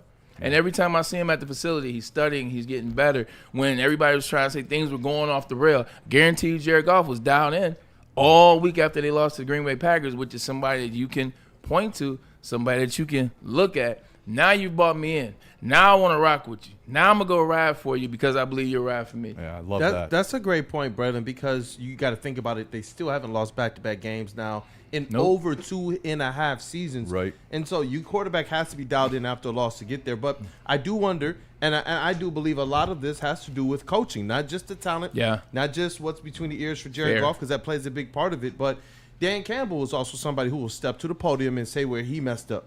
Say what his mistakes are. Say where he needs to get better. Even after the first week, they went and said, these things are correctable. We looked at them. We saw them. We're going to get right after it. And I do wonder how much that maturation, your coach leading from that charge, it's called accountability. Helps a player like that. Yeah, it's called accountability. Look, you and I were at the Pistons press conference yesterday, and that's exactly what they were talking about. Oh, you were cheating? Exactly. I was cheating on you? I was. I was cheating on all of you. It was accountability. Yeah. It was. I mean, and that's a big word in society today, not just sports, but a big word in society. How are you holding people accountable for what they should be doing or what they're paid to do? Yeah. And I think that's an excellent point on your part regarding Jared Goff. He seems like he's very accountable. I always take a little bit from Dan Campbell after games, too. I keep going back to that Ben Johnson locker room, how I knew it was a fraud, man. Just when you watch Dan Campbell's locker room after wins, even after losses, you can pick up something. One of the things he said that I loved after this loss in the locker room, he said, okay, man, that isn't going to be good enough moving forward. Mm-hmm. Like, in the moment, last time they just won by 24. This is the NFL. Yeah. They won by 24. This is 3 wins in a row. They're now sole possession. They would have been later on that night. Sole possession of first place in the NFC North. Kings of North, they're back. And at the game, in the locker room, guys still got on helmets. Some guys still have them shoulder pads in jerseys. And he says, moving forward, this ain't going to be good enough. Mm-hmm. And I use ain't for a fact. That is letting your guys know in the moment, we won. But that wasn't good enough all the way around, whether it was offense in the third quarter, whether it was defense on the first drive, whether it was some moments here or there, where it was some players who had some moments, this isn't going to be good enough. He addressed it right then and there. That doesn't allow players to rest on their laurels. That's how you go 15-2. I'll tell you, folks, we talked about it Not that I'm saying they're going to go 15-2, but that's how you go 15-2. Well, you're right. I mean, look, everybody said it. They're not going 15-2 because of how hard their schedule was. Remember, we said the second hardest schedule in the National Football League. How it turns out to be, I'm not sure. Just to give you an idea, and look, Cincinnati's lost Joe Burrow, so, I mean, they looked awful. I mean, Jake Browning looked like, his pants were on fire. He had no time whatsoever. Jamar Chase was upset, you could tell. There's an effort factor that players have when you know it's a bad game. Yeah. T. Higgins and Jamar Chase were sitting next to each other with about 3 minutes left in the first quarter with that effort factor. On their face or body language, both? What do you mean? Everything. The way they were sitting next to each other, talking to each other, it was like, man, here we go again with this, man. Yeah. I ain't gonna do nothing. You're not probably gonna do anything either. What you doing tonight? What's going on? What's up in the city? Like, they had that in the first quarter. Yeah, it's a bad look. Man, we'll see you guys soon. Yeah, so they'll see them, and then it's at Kansas City, and then it's home to the Buccaneers and Vikings. Just to give you an idea of how challenging that schedule is. Sometimes we look at it at the beginning of the season and we forget for a moment, and then we need to be reminded of just what a bear that schedule really is. Whether they have Joe Burrow or not, Zach Taylor and the Bengals are fighting for their football lives too this weekend. Yeah, I told you Zach Taylor wouldn't be there the whole season. I told you he was one of mine that wouldn't make the season, and guess what, ladies and gentlemen? He's not going to make the season. I will be very interested in the first half of not the game this week, but the game in 2 weeks. Yeah. Because the last 3 games, and this will be after you play the Bengals stink. I am expecting another 40-something to 13, another one of those. The Browns stunk. Defensive line really good, but there's only so much they can do, and eventually they were down. They did, and you saw it happen. And then the Bears stunk that game. When you play against the Chiefs, you're playing against a team that's getting better. You're playing against a team that will have a better sense of who they are by the time you play them. You're playing against a team that's got something going for themselves. They also have the best player, not named Myles Garrett. They go back and forth. Mahomes and Garrett. You got that guy. You got Andy Reid that's starting to come into their own. And now they'll win this week. Backs not as against the wall, but still kind of against the wall in their division. I am looking forward to the first half. This isn't a worried conversation. No, this is just me saying I'm looking forward to that first quarter, first half of that Chiefs-Lions game, because that will be the first time the Lions, I think, play something of significance in a team, if you will. I wouldn't automatically assume they're going to beat the Jaguars this week in Jacksonville. Okay, let's assume, for the sake of my conversation, that they do. Now I'll go back to that. Then they will be getting better. Yeah. Beating Baltimore. So this is where I kind of try to play games in my head a little bit. I hate taking things away from athletes and teams in general. So we thought Green Bay was really good. This is what I love about football, by the way. I love about it, sports. We thought Green Bay was really good. It was reaffirmed after they beat Detroit, and then 2 weeks later they pooped their pants, and then they did it against Dallas, and now we're questioning Green Bay. We didn't think Chicago was all that. They're still a good team, though. Yeah, I don't disagree with that. Then Chicago, and you're like, okay, well, Chicago, 52 points, how good can they be? Suddenly they peeled off 2 wins in a row. You think Baltimore is good, but Baltimore has turned out to be a team that you're not real confident in anymore. As a matter of fact, you think they've crashed, okay? And then you beat a Cleveland team that stunned you just a week ago by beating the Packers, who you highly admired. So it's a mental game with fans and members of the media and analysts like yourself to try and figure out who they are. When Jacksonville beats the Chargers in Los Angeles, and we have a great respect for what the Chargers have done so far, I'm not guaranteeing Kansas City beating Jacksonville. In fact, I would make the early prediction, I'm going to take Jacksonville over the Chiefs. That's fine. You can do that, but I go back to what I was originally talking about. I'm looking at when they played them. The Bears were not good when the Lions played them. They beat them easily. They beat them easily, and then they moved on to the next week, in which they beat the Ravens easily. Regardless of what the score, they beat the Ravens easily. Yeah. They dominated that game, so that's another easy win for 45 of the 60 minutes of that game. You're saying 3 straight easy There wins. we go. I got you. Right. Okay. So now you play the Browns. There was at no point in this game, from the time they woke up that morning to the time it was over, that they thought that they were going to lose to the Browns. So now that's 3 games until we're 45 plus minutes of the game. You're just waiting for the next game. Understood. Okay. If the Chiefs, to your point, if they're able to survive the Jacksonville Jaguars and continue to look good like they did last week, getting Xavier Worthy going, like he first game back, he was back. If they do that, I would be very interested to see what that first half looks like with the Detroit Lions. Can I ask you guys a question real quick? Sure, you already did. I don't know what you guys said before the season, but I always felt like Lions fans were really concerned about the schedule. Do you think that it's a little bit easier than you thought it was at the beginning? Because we're playing the Bengals without Joe Burrow. The Ravens aren't what we thought they were. The Chiefs have kind of struggled in the beginning of the season, and they're kind of getting back to their ways. The Commanders are 2-2 right now. The Vikings aren't winning 15 games the way or 14 games what they did last year. Do you guys personally kind of think the schedule is not as difficult as we originally thought it was? No, because at the end of the day, I start here. I had the Lions going 12-5. I had them being 3-1 after the first 4 games. Did. I had that loss being Baltimore, and I had them beating Green Bay. But guess what? Later in the season, I had them losing to Green Bay. You know what I'm saying? So, no, the season, it's not an easier season. It just appears that way because there's no Joe Burrow. It appears that way because right there's no Kalijah Kancey and Mike Evans. But those games are still going to be hard because look at what the Bucs did against the Eagles. They fought hard in that game, missing all those people that they're missing. You're going to have to see the Green Bay Packers against. The Bears will be a better team once you play them the second time around. Agreed. And Dallas is a better team. Whether we want to believe it or not, whether we like, just for the regular season. We know what they do in the playoffs. But just for the regular season, that Dallas game, that's not going to be a pushover. Yeah. That's going to be a different team. Because he said see. The Rams. He's not a fan of Brian. He's not a fan of Brian Schottenheimer. I'm not, and he's not a fan of Dak Prescott. So for him to come out and say, "Look, I mean, that game's not going to be." I don't think anything's easy. No, it's not. I hate that word because I don't, and I'm not on you, Ryan, but I don't think anything is easy. Maybe, just maybe, the reason we look at Baltimore differently now is because of what Detroit did to them. Yeah. Okay. Maybe we look at Cleveland, not that you thought they were great shakes, but we knew they had a good defense. We look at them differently because of how dominating Detroit truly was in a game like that. I'm not sure yet about Kansas City. I wouldn't say it's easy by any stretch. Yeah. I just know this. Every team before the season looked at their schedule when they had the Lions on schedule, and they said, that's going to be a bitch of a game. And you know what? They're still saying it. I'm just curious to hear your guys. And then also, too, it's a long – that is bars. And also, too, it's just a long season. There's mental that goes with the physical. I mean, what does it look like for you at the end of the season? Who's playing? Who's not playing? What does the mental look like? It's mentally draining, like fighting this battle. And now the Lions have been good. This is the first stretch. This is the first stretch maybe ever that the Lions have been this good for 4 years. You know what that means? That's more games. That's more games that you play. And what do the Lions look like in December, having played second round last year, all the way to the NFC Championship 2 years prior to that? So a lot goes into it. It still will be a tough season, but the good news is you got one of the top 3 teams in the league.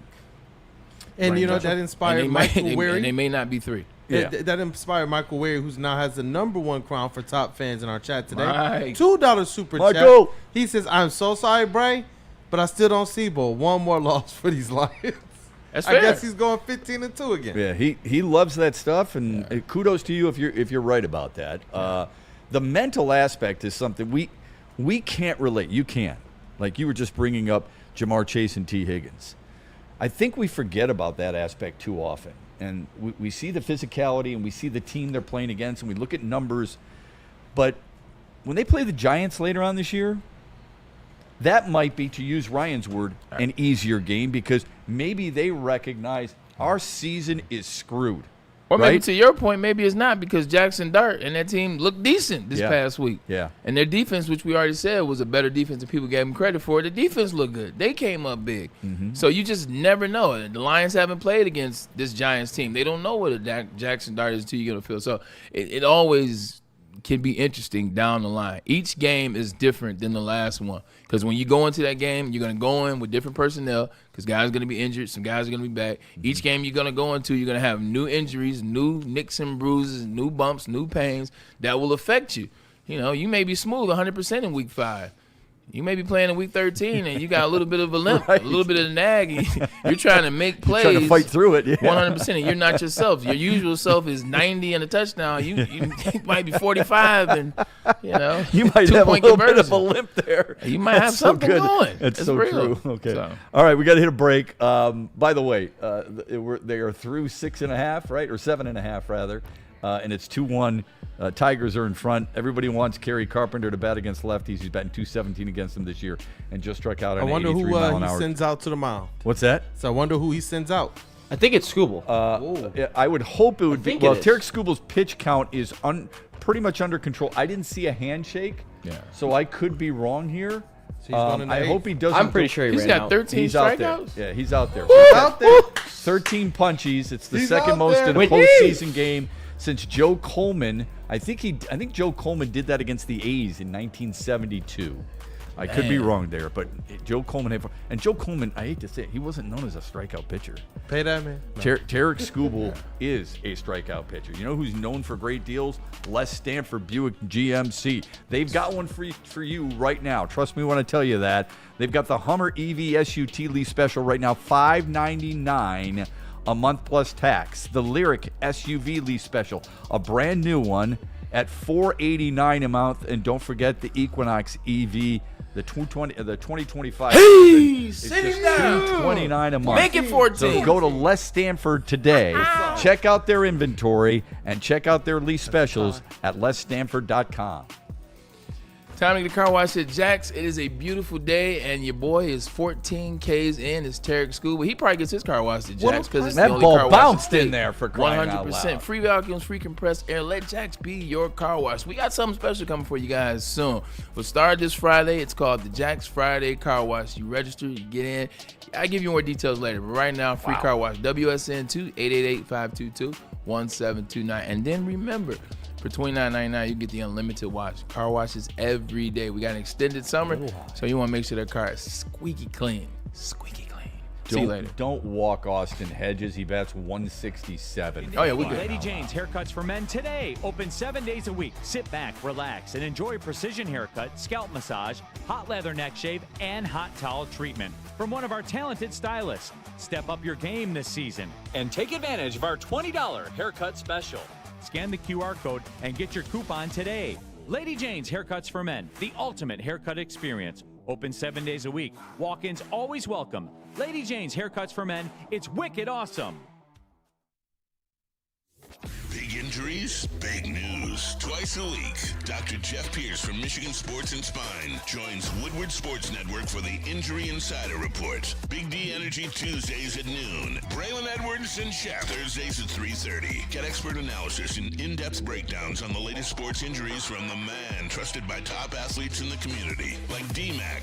Whether it's the Lions, Pistons, Tigers, or Red Wings, Dr. Pierce talks us through it all. Don't miss the Injury Insider Report with Dr. Jeff Pierce, your go-to source for understanding the impact of injuries on the games and players we love. Only on Woodward Sports Network. Scan the QR code on the screen or go to MichiganSportsandSpine.com to see if Dr. Jeff Pierce can help you.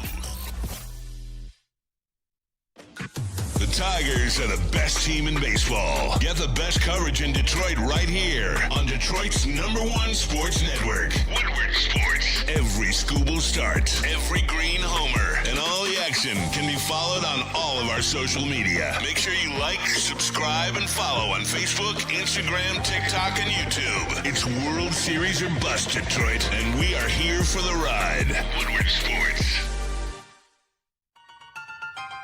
The boys of summer are ready to get back to the playoffs, and there's no better place to get your Tigers coverage than Woodward Sports. Join us all season long as we follow as our hometown Tigers claw and fight. This ball is gone. The boys are back in town. Feel the roar with Woodward Sports.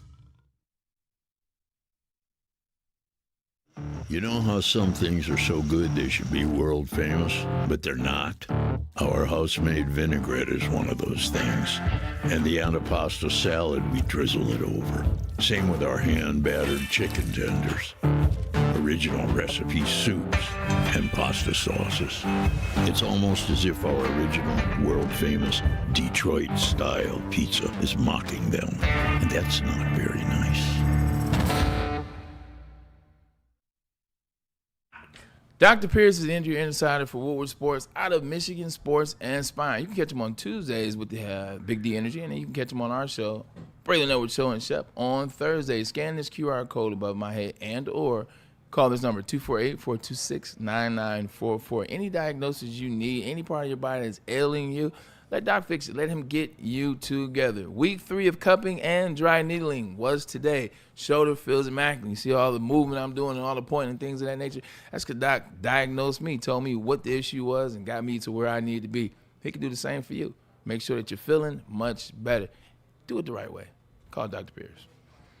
You want to do things the right way? Make sure, especially with your home, all right? Your home is your largest investment, so you want to make sure you take care of it. You've got to make sure you're heating, you're cooling, all the different things that take place and make that your home, not just a house, but a home. Sharon's Heating and Air Conditioning can take care of it for you. They've had over 40 years of experience in the community treating their customers like friends. Heating, cooling, indoor air quality, water heaters, whole home generators, you name it, they can do it, and they can do it with a lot of confidence that makes you feel a little bit easier, breathe a little bit easier, knowing that they're going to take care of it. And right now, DTE gas customers get a free furnace tune-up through December 1st. Call Sharon's Heating and Air Conditioning today, 734-238-3839. That's 734-238-3839. Tell them the Braylon Edwards Show sent you, or just make sure you scan that QR code above my head. Again, Sharon's Heating and Air Conditioning here with Woodward Sports Network. And we back. Oh, man. Okay. So here you go. It's tight right now. It is tight. Here's what the second guessing will take place if something drastic happens. A season-high 107 pitches for Tarek Skubal. He gave up 3 hits, 1 run, struck out 14 Guardians, which ties a Tigers postseason record. He's got 2 outs and a man on second. They bring in Will Vest against Jose Ramirez. The discussion during the break was leave him in or pull him. Again, 107 pitches, a season high, which to me doesn't make I don't care. It's about the matchup. And can I just give you the stats here? Talk to me. Okay. This is why he's made the move. Okay? I thought it was Jose Ramirez. I think it's Brian Rocchio who's up. I thought it was Jose Ramirez. But either way, you want to turn Ramirez around. Ramirez is a righty, is hitting .267, and that's what he would be against Tarek Skubal with 24 homers. Against Will Vest, he's going to bat left-handed, who he's only got 6 homers, higher average, but 6 homers, less of a power threat from that side of the plate, for what that's worth, okay? So that's probably the explanation. But it's really about this matchup first and foremost. Vest against, I believe it's Brian Rocchio in a 2-1 game, bottom of the 8th. Cleveland leads it, or Cleveland, I should say, with a runner at second to try and tie it. So that's what you got. No, it's Bo Naylor, excuse me. Bo Naylor's in for a pinch hitter. It's a pinch hitter. Here's a guy batting $195. Now remember, this inning, the reason there's a guy on second is because Tarek Skubal walked Austin Hedges. I thought Skubal was a little quick in his delivery in this inning here. Yeah. Especially when Hedges climbed aboard. Austin, to walk a 161 hitter is borderline inexcusable. I'm not going to get nitpicky about Tarek Skubal because, like I said, 107 pitches for crying out loud, 14 punchies, only 3 hits. And by the way, one of those hits was over his head. It was an infield hit. I'm not sure. They should have had a double play. One bounced out of his glove. You got to make that play if you're Tarek Skubal. But I'm not going to sit here and complain about the job he's done. He's been unbelievable. He's the player of the game, probably no matter what happens. And he should win another Cy Young as far as I'm concerned. I suppose people in Boston might think Garrett Crochet. People in New York might say Max Fried. But I'm going to say Tarek Skubal wins back-to-back Cy Youngs here for the Detroit Tigers. Let's hope they can close it out here. Who do you guys like eventually? Who do you guys like in the other series? Or let's just make it simple. Who do you like coming out of the American League? Who do you like coming out of the National League? I had to go back about the straight to see. You don't know. You know who's in the playoffs though. Put your mic on. All right. Vest got out of it, by the way. Ground ball to first. Oh, yeah. No, I had to see exactly the matchups. You said out of the American League? Out of both leagues. Well, I will say I like the Phillies out of the National League. And I will say I know Seattle struggled a little bit. I'm going to say Seattle gets out of it. Yeah, I've got Seattle and Philly, too. I said that at the trade deadline. Yep. Seattle's lost 3 in a row, but that last one didn't mean much. They've won 7 of 10. Yankees have won 8 in a row, 9 of 10. Braylon, who do you like coming out of the American League? Who do you like out of the National League? Give me Yankees Phils. Yankees and Phils. Give me Yankees Phils. Okay. I think something just happens with the Yankees around this time. I'm looking at the rest of the postseason, and I don't see anybody. Seattle does what Seattle does in the playoffs. That's what I'm banking on. Yeah. I don't think Boston's strong enough to win. Cleveland won't beat the Tigers. Mm-hmm. I don't think the Tigers are strong enough to get to the World Series. Just my thought. Mm-hmm. And I don't buy, for some reason, I just don't buy Toronto. Like I just don't buy Toronto. Philly, because I think they're gonna beat the Dodgers this year. I think this is their year. Like, this is the year they haven't talked about them a lot. I know Kyle Schwarber is leading the league in RBIs, and I know that side of it. But when the Phillies were in it 2 years ago, and then the postseason 3 years ago, it seemed like it was much more about them. It's more quiet this year for them. And I think that's when teams win. Watch out for San Diego. That might be the surprise team out of the National League. They're playing the Cubs right now. San Diego has, we were talking about superstars yesterday. They've got them. One of my favorite players. I like Philadelphia too. Yeah. But I really like Seattle, and the reason I like Seattle, their lineup is the deepest. Yeah. Okay, Pitching they're playing really good ball, and they're pitching. Logan Gilbert, George Kirby, Luis Castillo. I know they haven't had their types of seasons. Those three guys have nasty, nasty stuff, and they can get you out in so many different ways. And the back end of their bullpen has been pretty damn good. So, and I love Philly's back end of their bullpen. Kool-Aid, who do you got coming out? No, I like the selections of Seattle and Philly. Honestly, Seattle's a team that I feel like is going to be a little bit more built for this right now than Toronto, who I've seen kind of at the beginning of the season, not so hot. Towards the second half of the season, they got on a little bit of a run. But Seattle for me out of the of the AL. I'm jaded on Seattle. I'm jaded because Ken Griffey Jr. was, like everyone else from that era, is my favorite player of all time. Yes. And also Randy Johnson ended up being my favorite pitcher of all time, not named Greg Maddux.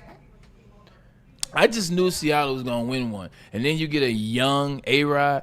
I just knew that team was going to win. Yeah, Buhner. Ichiro, Jay Buhner. Ichiro was like the last year, Ken Griffey, if you will, last year. So if they can't win, ain't no way in hell I'm picking any other Seattle team. I don't care about Big Dumper having 60 home runs or Julio Rodriguez or Suarez. I don't care about the pitching staff. I don't want to hear. J.P. Crawford. If they couldn't win, nah, not this team. They're not in. All right, that's a different way of looking at it, but I can respect it. I don't even know if that team ever got to an LCS. I think they got the one. They lost. They lost to the Yankees. They lost 106 games. It's going to be a fun ride. Again, Tigers are up 2-1. They're in the ninth, and Riley Green's leading off this inning.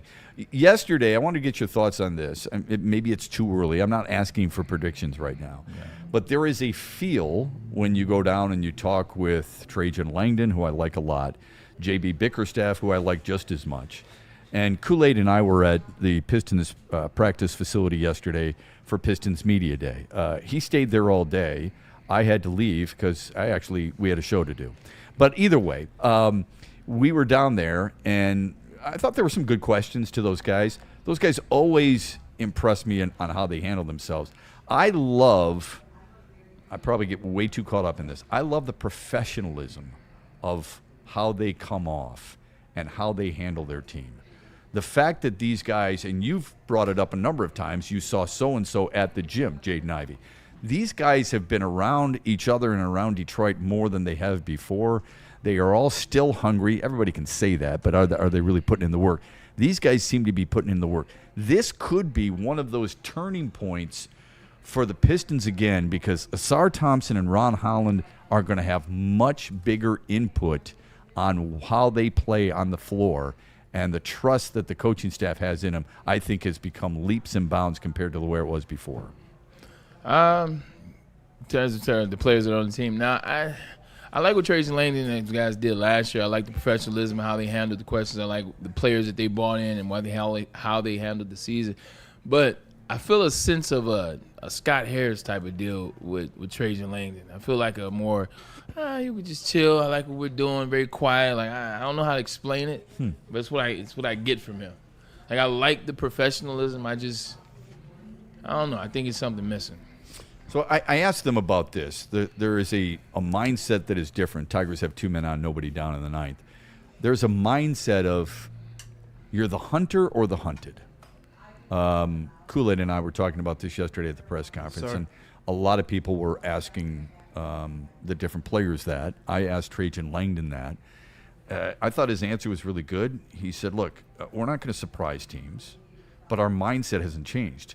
We see the opportunity, ready to take the next step. They know that they need to do to be together.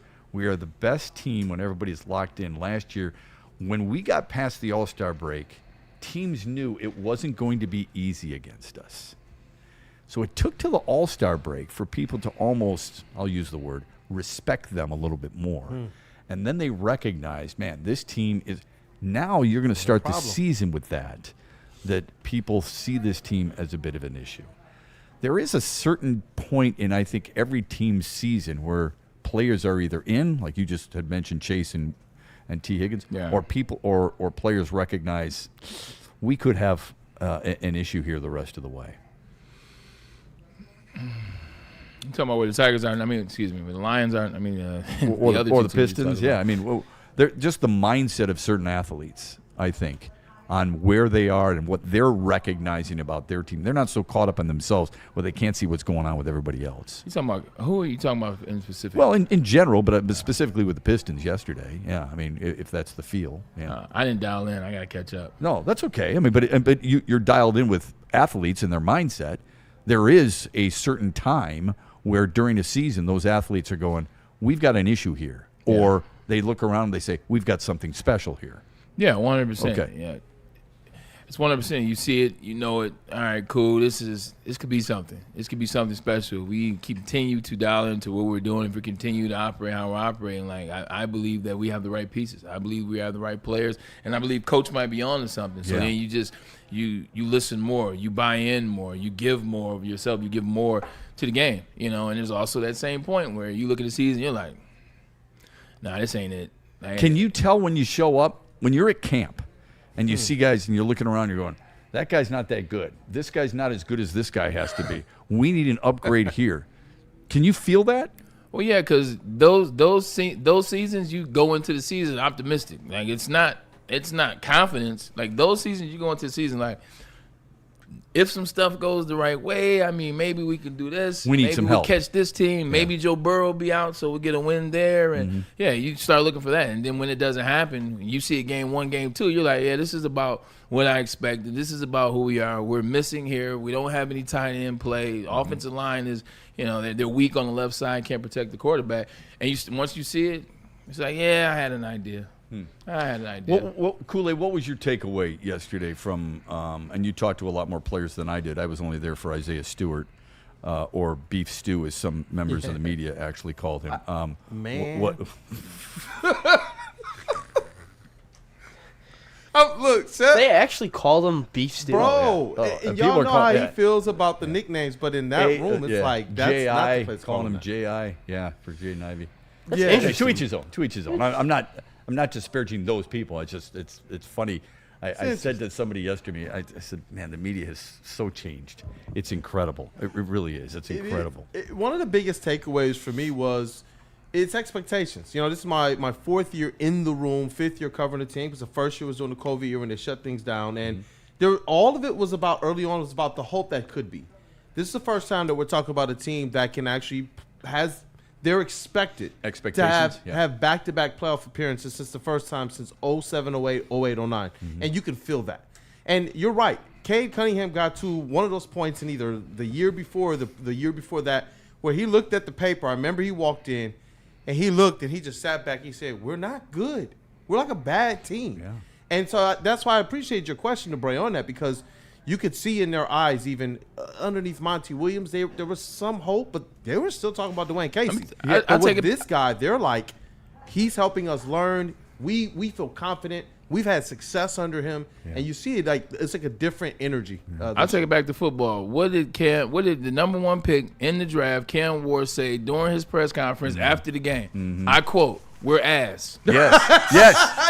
That's 4 games into the season. He knows. He's a rookie quarterback. This is his first time ever doing this. 4 games into the season. Guess what? He knew after game 1. He just waited to game 4. Yeah. Game 4 at the press conference, simply put, we are cheeks. He knew after game 1. He just waited to game 4 to say it. He knew. You're 100% right. That's why I asked you. Yeah, players know, right? Yeah. Okay, so what then happens? The fear would be, from a fan's perspective, you become selfish. I'm going to get mine, even though we stink. What's the biggest fear from a player standpoint? now is the time where, like, if that's what the case is, you're bad. That's my phone, Ryan. Relax. Hey, at the end of the day, this is when you dial in. If you know the team is ass, if you know that you guys aren't going to the playoffs, et cetera, this is where the professionalism side comes in. Are you still coming to the facility? Are you still taking care of your body? Are you not going out partying, getting drunk, and coming into the facility smelling like booze? Like, are you taking care of your body? Are you doing the things that you're supposed to be doing? Are you still coachable? Are you still dialing into the playbook? Because there is a season. Regardless of the fact that they're 0-4, guess what? 13 games left. This is the trial run for how you get other jobs. This is how you what's the word interview. Yeah. This is the interview process. What do coaches look like? What do players do? Because if you tap out because your team is trash, guess what? It's not going to be a good look. And now when I turn the film on, because the eye in the sky does not lie. The eye in the sky never lies. So, like, what does it look like when I turn the film on of insert player here, Tony Pollard or Cam Ward or Calvin Ridley? Because when you turn that film on, it's not good. Yeah, that's good stuff, man. Yeah. There's no doubt. You can tell there are certain players. It's got to be really hard. It's got to be almost impossible to try and get through a season when you're already 0-4. People are looking around and have that sense of, you know what? I've got to start playing for myself because I need to hit certain incentives. Yeah. I got to play for myself because I could be playing somewhere else next year, or I got to play for myself so I can show this coaching staff, if they are going to be around, that I deserve it. That's one of the many things that I loved about Jim Caldwell. Those guys played their asses off for him. They respected that man. He got the most out of his players. Yeah. You could tell. Now, you may not think he's a great coach on Sunday. That's your prerogative. Monday through Saturday, the buy-in, full bore for a guy like that. And look, I covered Rod Marinelli and the Lions, and they were 0-16. And I'm not going to try and tell anybody he was a great coach. Those guys did play hard. And maybe some of it was because they didn't want to be embarrassed and be the first 0-16 team. And they were, but they did play relatively hard. It was good comment from everybody there. We appreciate it. We want many of your more comments here in the chat. And, of course, we want anything questions that you might have for Braylon here on the Braylon Edwards Show. Quick timeout, bottom of the ninth. Tigers up 2-1. There's a perfect example, by the way, why so many people question this team. They get the first 2-minute board. They move them over to second and third, and it's strikeout. And that's where there's an uneasy feeling. Right or wrong, there's an uneasy feeling for some people. Like, that's not how you win playoff games. Yeah. They're the wrong Lob City right now. You can't strike out as much as they do. And Jose Ramirez. Now here's a beautiful play. Is that Javi? Up the middle. That's a throwing error that gets by Torkelson, and Ramirez is going to go all the way to third. But I was going to say, that's a hell of a play. But A.J. Hinch put his guy in the right spot. They moved him up the middle. He just threw it away. The throwing errors are unacceptable. Both teams have made an error. We're back on the Braylon Edwards Show after this from Black Rock. Try the steak and lobster for just $19.99. Or if you want to get real brazen, why don't you try Braylon? Oh, excuse me, I said brazen. Why don't you try Braylon's beef? Guess what? That is a 20-ounce hand-cut New York strip to get you in the game. Black Rock, man, it is the place of sizzle. But the deals, they won't last long. So that steak and lobster, it is there now, but it is a limited time deal. And so is Braylon's beef. But also, we want to get you in, man. Look, when the Lions win, so do you, and you can win at Black Rock. When the Lions win, you go to Black Rock that same day, and guess what? Free appetizer. That's what we do. We partner with brands that want to partner with you. So free appetizer, all you got to do is mention Woodward Sports, Black Rock, the place of sizzle. And really good food. We've had good food already today. We've had Smoothie King. They brought in some really good smoothies. And we've got Black Rock, maybe tonight for a lot of you folks out there. That steak and lobster looks so good. You want to look good when you walk into Black Rock, don't you? Yeah. That means you got to get your hair cut. Men, Lady Jeans is the place for you. Quick, efficient, affordable, but you look great. And always on your schedule, Monday through Sunday, 10 till 8, Lady Jeans is wicked awesome. Planet Fitness now has even more best-in-class strength equipment. Join today for $1 down and save. We're stepping it up. We're not slowing down. Finding new face, new focus. Love that new equipment smell. So, you in? Join the club today. Save when you join for just $1 down, $15 a month. Planet Fitness. We're all strong on this planet.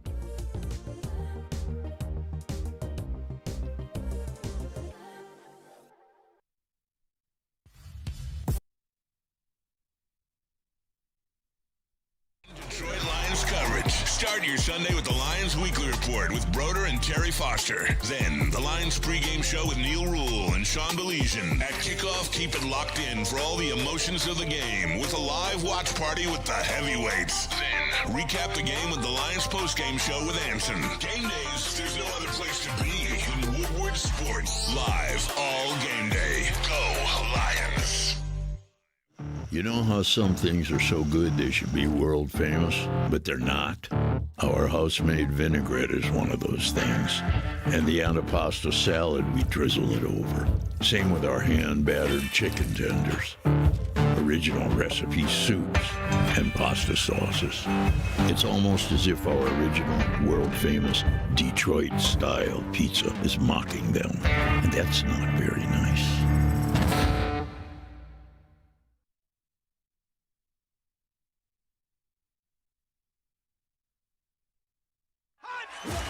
Ever wonder what goes on inside the game? Deep ball's got a man and got him. Touchdown, Braylon Edwards. Join Braylon Edwards and Shep. Edwards has it. 10-5, touchdown. On the Braylon Edwards Show with Shep. The ball looks in zone. Got Edwards for the touchdown. Where they dive deep into the heart of sports. Weekdays from 2 to 4 p.m., they're bringing you expert analysis, exclusive interviews, and a fresh perspective on the sports you love. Don't miss it, only on the Woodward Sports Network.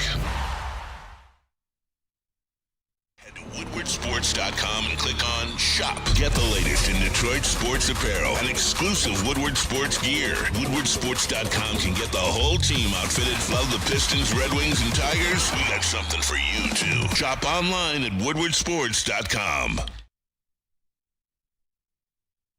Did you see that commercial just moments ago? Did you see that commercial where Buddy's Pizza? They've got that Buddy's Pizza in the pan. It is a beautiful thing. Oh, my God. It looks so good. It's the original Detroit-style pizza. Right now, you can get 10% off your entire order using the promo code 10MEAL. That's the number 10, MEAL. Why would you go anywhere else? It's the original Detroit-style pizza. They've been doing it for 79 years. Nobody does it better. It's Buddy's, and it is simply delicious. If you are looking to upgrade your relaxation game, which I certainly need to do because the Tigers have me on edge right now, and after this game, I will sit in that chair and get myself a nice little massage. They have the top brands of massage chairs like Infinity and Osaki. They're located near the corner of Woodward and Long Lake Road. Experience luxury comfort with Dr. Eric Duncan, the Wellness Doc, creator of the top YouTube massage chair review channel. Book a visit at www.massagechairhouse.com or scan that QR code above my head. Massage Chair House, your ticket to ultimate recovery and relaxation. And we are back. All right, Tigers beat them. They beat them 2-1. I missed it? So Cleveland, here's what Cleveland's going to do. Cleveland is going to regret the ninth inning. We talked about opportunity and knocking on that door. And the Tigers had plenty of opportunities to extend their lead. They win it 2-1. Cleveland had the leadoff man in the ninth at third base because of an error by Javier Baez, even though people in our Woodward Sports Group check said, oh, no, Torque. Oh, no, Baez. And what did you get? Strikeout, tapper back to the mound. Runner was running on contact. That'll be Cleveland's Woodward Sports. They'll be screaming left and right. How can you possibly go, you're going on contact, and then pop up? That's how you get it done. A 4-out save for Will Vest. So, there it is. Congratulations to the Tigers. They're up 1-0. That was a good win for them. Yeah, it's one of those things, too. Cleveland, when you have to play that type of style of baseball or just sports in general down the stretch, like they've exerted a lot of energy, a lot of effort, a lot of momentum. Like you wonder where their meter is at. You wonder where that meter is at to have that comeback too. They were in third, before they start that journey back to finish out and close the division out. So where's their meter at, man? Good win by your Tigers and your boy Scooble. Yep. I said he'd win, but guess what we all did, so I won't take any credit. Well, you did say he would be a dominating force, and he was. 14 strikeouts, ties a Tigers playoff record. The dominating force allowing just one run, and the dominating force only allowing 3 hits. You can't pitch any better than that. A season-high 107 pitches. So he's the reason. Speaking of dominating forces, I can't wait. This week in Braylon's Breakdown, I'm going to finally break down Aiden Hutchinson. Been waiting for the right moment. Been waiting for some film to break down Hutch. Been waiting for Hutch to feel like Hutch. Going back to this offseason, going back to training camp, going back to when we started doing the show together. For me, it was always being a guy that's had an injury, a major injury, tearing my ACL and coming back. Game 4 is about the time I said he'll be back. You'll feel the Aiden Hutchinson in Game 4, and you look at him where he is currently. We talked about this the other day. He's 4.5 sacks right now in the league. No, 4. He's at 4. He has him in 6th place right now. 4 games, 4 sacks. He's beating triple teams the last 2 games in a row. You've seen him beat a triple team. They have the highlights and the footage of it. But we're going to break it down. We're going to talk about the bend and everything about it. And also we will break down Tate Ratledge, because Tate Ratledge has some very meaningful snaps against Mason Graham. So that's what you got from this week. You got the defensive line as well as the O-line. Super excited for that. We do more than just receivers. We're gonna have Braylon Edwards break down on both Wednesday and Thursdays. But speaking of Aiden Hutchinson, I'm sure you'll talk more about it tomorrow when you do Braylon's breakdown. But he's now the odds-on favorite to win Defensive Player of the Year. So you mentioned sacks. Danielle Hunter has 4.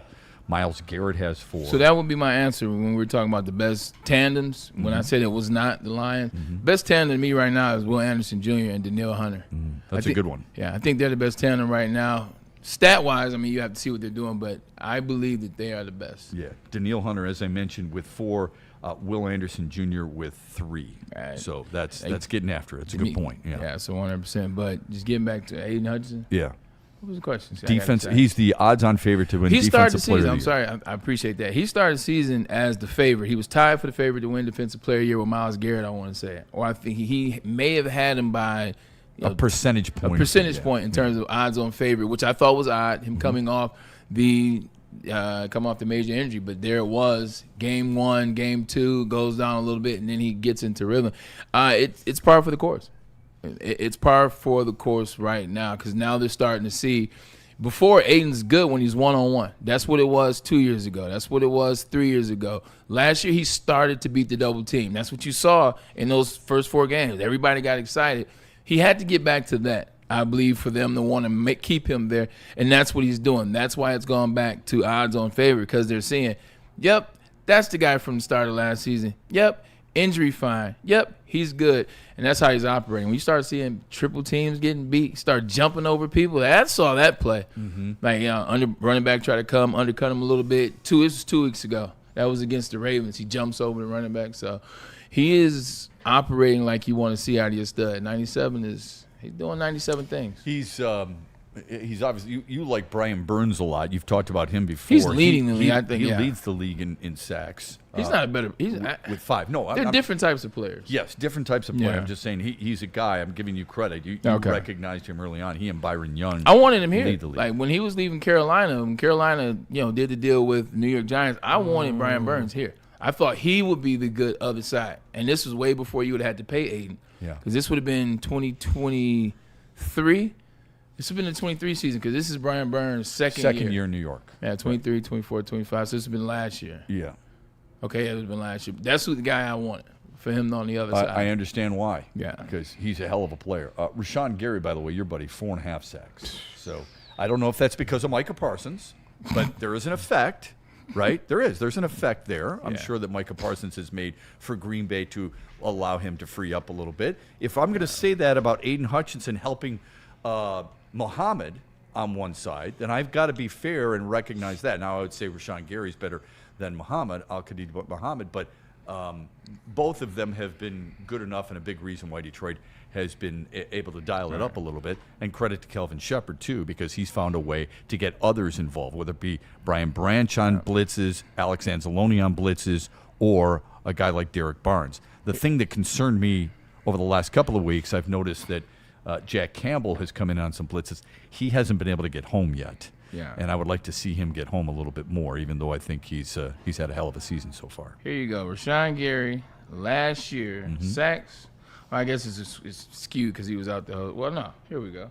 Rashawn Gary, last year, sacks, he had 7.5. Oh, okay. I was going to say 9. All right. He had 7.5 throughout the whole season. Currently, after 4 games, he has 4.5. You tell me what the big difference is. Yeah. No, it's part of it. You can't deny it. Yeah. It's the reason. It's what we taught. Let's face it. The reason so many people wanted a guy re-signed here who came from Cleveland last year at the trade deadline is because he was so successful in Cleveland opposite Myles Garrett. Yeah. It's okay to admit that. Great players have effect on teams that they're playing against, but great players also affect other players on their team. That's a positive. Yeah, you like to half admit it though. You like to be like, yeah, that's part of it. Just hey, Shep, repeat after me. Micah Parsons being there allows Rashawn Gary to go one-on-one a lot. Micah Parsons being there allowed Rashawn Gary to go one-on-one a lot. There you go. Oh, yeah, it's a novel concept. There it is. But just for the record, though, I hope people don't think that I'm a hater on You are not. on Micah Parsons, because I like him a lot. No. I think the narrative has been shoved down our throat that he's the difference. He's a big difference maker. He's a difference maker on any team he plays for. But I don't know, in the first couple of games that he's played there, like they made this big deal out of him against Dallas. He had the sack on Dak Prescott, who you said is really slow. Which is great. He chased him from behind. He's got 2 sacks. He's got a sack of Jared Goff on a passing situation, who's flushed from the pocket, In a game Kool-Aid situation. could catch him from behind. So that's. I don't know, not this new Jared Goff, man. He's got a little wiggle to him. A little bit of a wiggle. Let's get to the mailbag and any super chats here on the Braylon Edwards Show, shall we? Kool-Aid, what do we got? Definitely, man. And I saw one that came in a little bit earlier. I saved this one for Bray. It was addressed directly to him. Let me get to that one real quick. All right, here it is. It says, mailbag, Braylon, with a hamstring injury, how much of a concern is it to re-injure it throughout your career? And I personally will just kind of tack on like any type of like injury like the growing injury that Terry Arnold has as well. Yeah, soft belly injuries as it relates to the muscle, man. They're, you got to keep an eye on them. You got to watch them. You got to take care of them. But that just comes with maintenance over time, and there's little things that you can do before practice, after practice, stretches, drills. You just really got to take your time with your warm-up. And I think a lot of guys, they just want to go out there and hit it. They just want to go out there and play. They come out to practice sometimes last second, last minute, throw the helmet on, and they start to jog, and you do the regular warm-up that, the strength and conditioning coach will give for you. Sometimes it's not enough, and sometimes you got to get out there, an extra 30 minutes earlier. Sometimes you got to get to the training room, extra 45, get your little ultrasound, get your thing, get the hamstring movement, get it warmed up, get that hamstring warmed up. When I ran track back in the day when I was in high school and even at Michigan, my dad would not let me warm up without 2 pair of sweats on. Like I had to have 2 pair of sweats on and tights, and I had like a neoprene girdle. Like that's how I warmed up to make sure I was ready to rock and roll. And then you take all that off, sweat's dripping everywhere before the game. But that's how I warmed up. Like that's what he's going to have to do moving forward. Make sure you get that thing warmed up. Because, sometimes strength conditions is just not enough. It's just wind sprints and, some over and backs and some high knees and some, calf raises. Hey, you need more sometimes. You're a Lamborghini. Yeah, you are a Lamborghini. Sometimes you have to treat a Lamborghini as such. Coach Love Braylon. that. By the way, Drago in the chat said, "Ooh, my favorite movie of all time, Rocky IV." This is why I don't like this show. Breaking news, and they're not talking about it. Well, maybe you're a little late. We did talk about it. We talked about how dominating Scooble. We've actually broken in, giving you updates throughout the show. So be careful when you get your fingers a little type-happy because you're wrong there. We did talk about it. We mentioned Scooble. We mentioned how Cleveland regrets that 9th inning, putting the leadoff man We've been getting all the talking way about to it third. for an hour and a half. Yeah, we've What been. is he talking about? I don't know where. I think you guys did a been. good job of it. I appreciate it. I don't know where you've been, but we've broken in, giving you a lot of updates and giving credit to Scooble for what he's done with 107 pitches and 14 strikeouts. And the Tigers taking Game 1 doesn't surprise us at all. Game 2 at the same time tomorrow. Yeah, come on, bro. It's like, man, look, man, they gave you guys a charcuterie board of Detroit sports today. Everything that was important, they gave it to you, from Detroit Pistons Media Day, the first practice, training camp, the Tigers playoffs, and football. See, now I'm mad because, I was excited when I heard Drago. My favorite movie of all time is Rocky IV. Like, you pissed me off. Like, I legitimately was ready to talk some Rocky IV. Like, oh, Drago, are you also a Dolph Lundgren fan? Does this extend to, Red Scorpion, other movies? But you know what? The hell with you. What are you trying to break us? That's a Drago. Oh, 100%. I must have been. And for Aaron to say you must have talked about it for 30 lose. seconds. Again, incorrect. The entire show, we've been talking about a lot of Tigers, quite honestly. Is there a better I'm done talking Tigers. Is there a better montage scene than Rocky IV where he's training for Drago?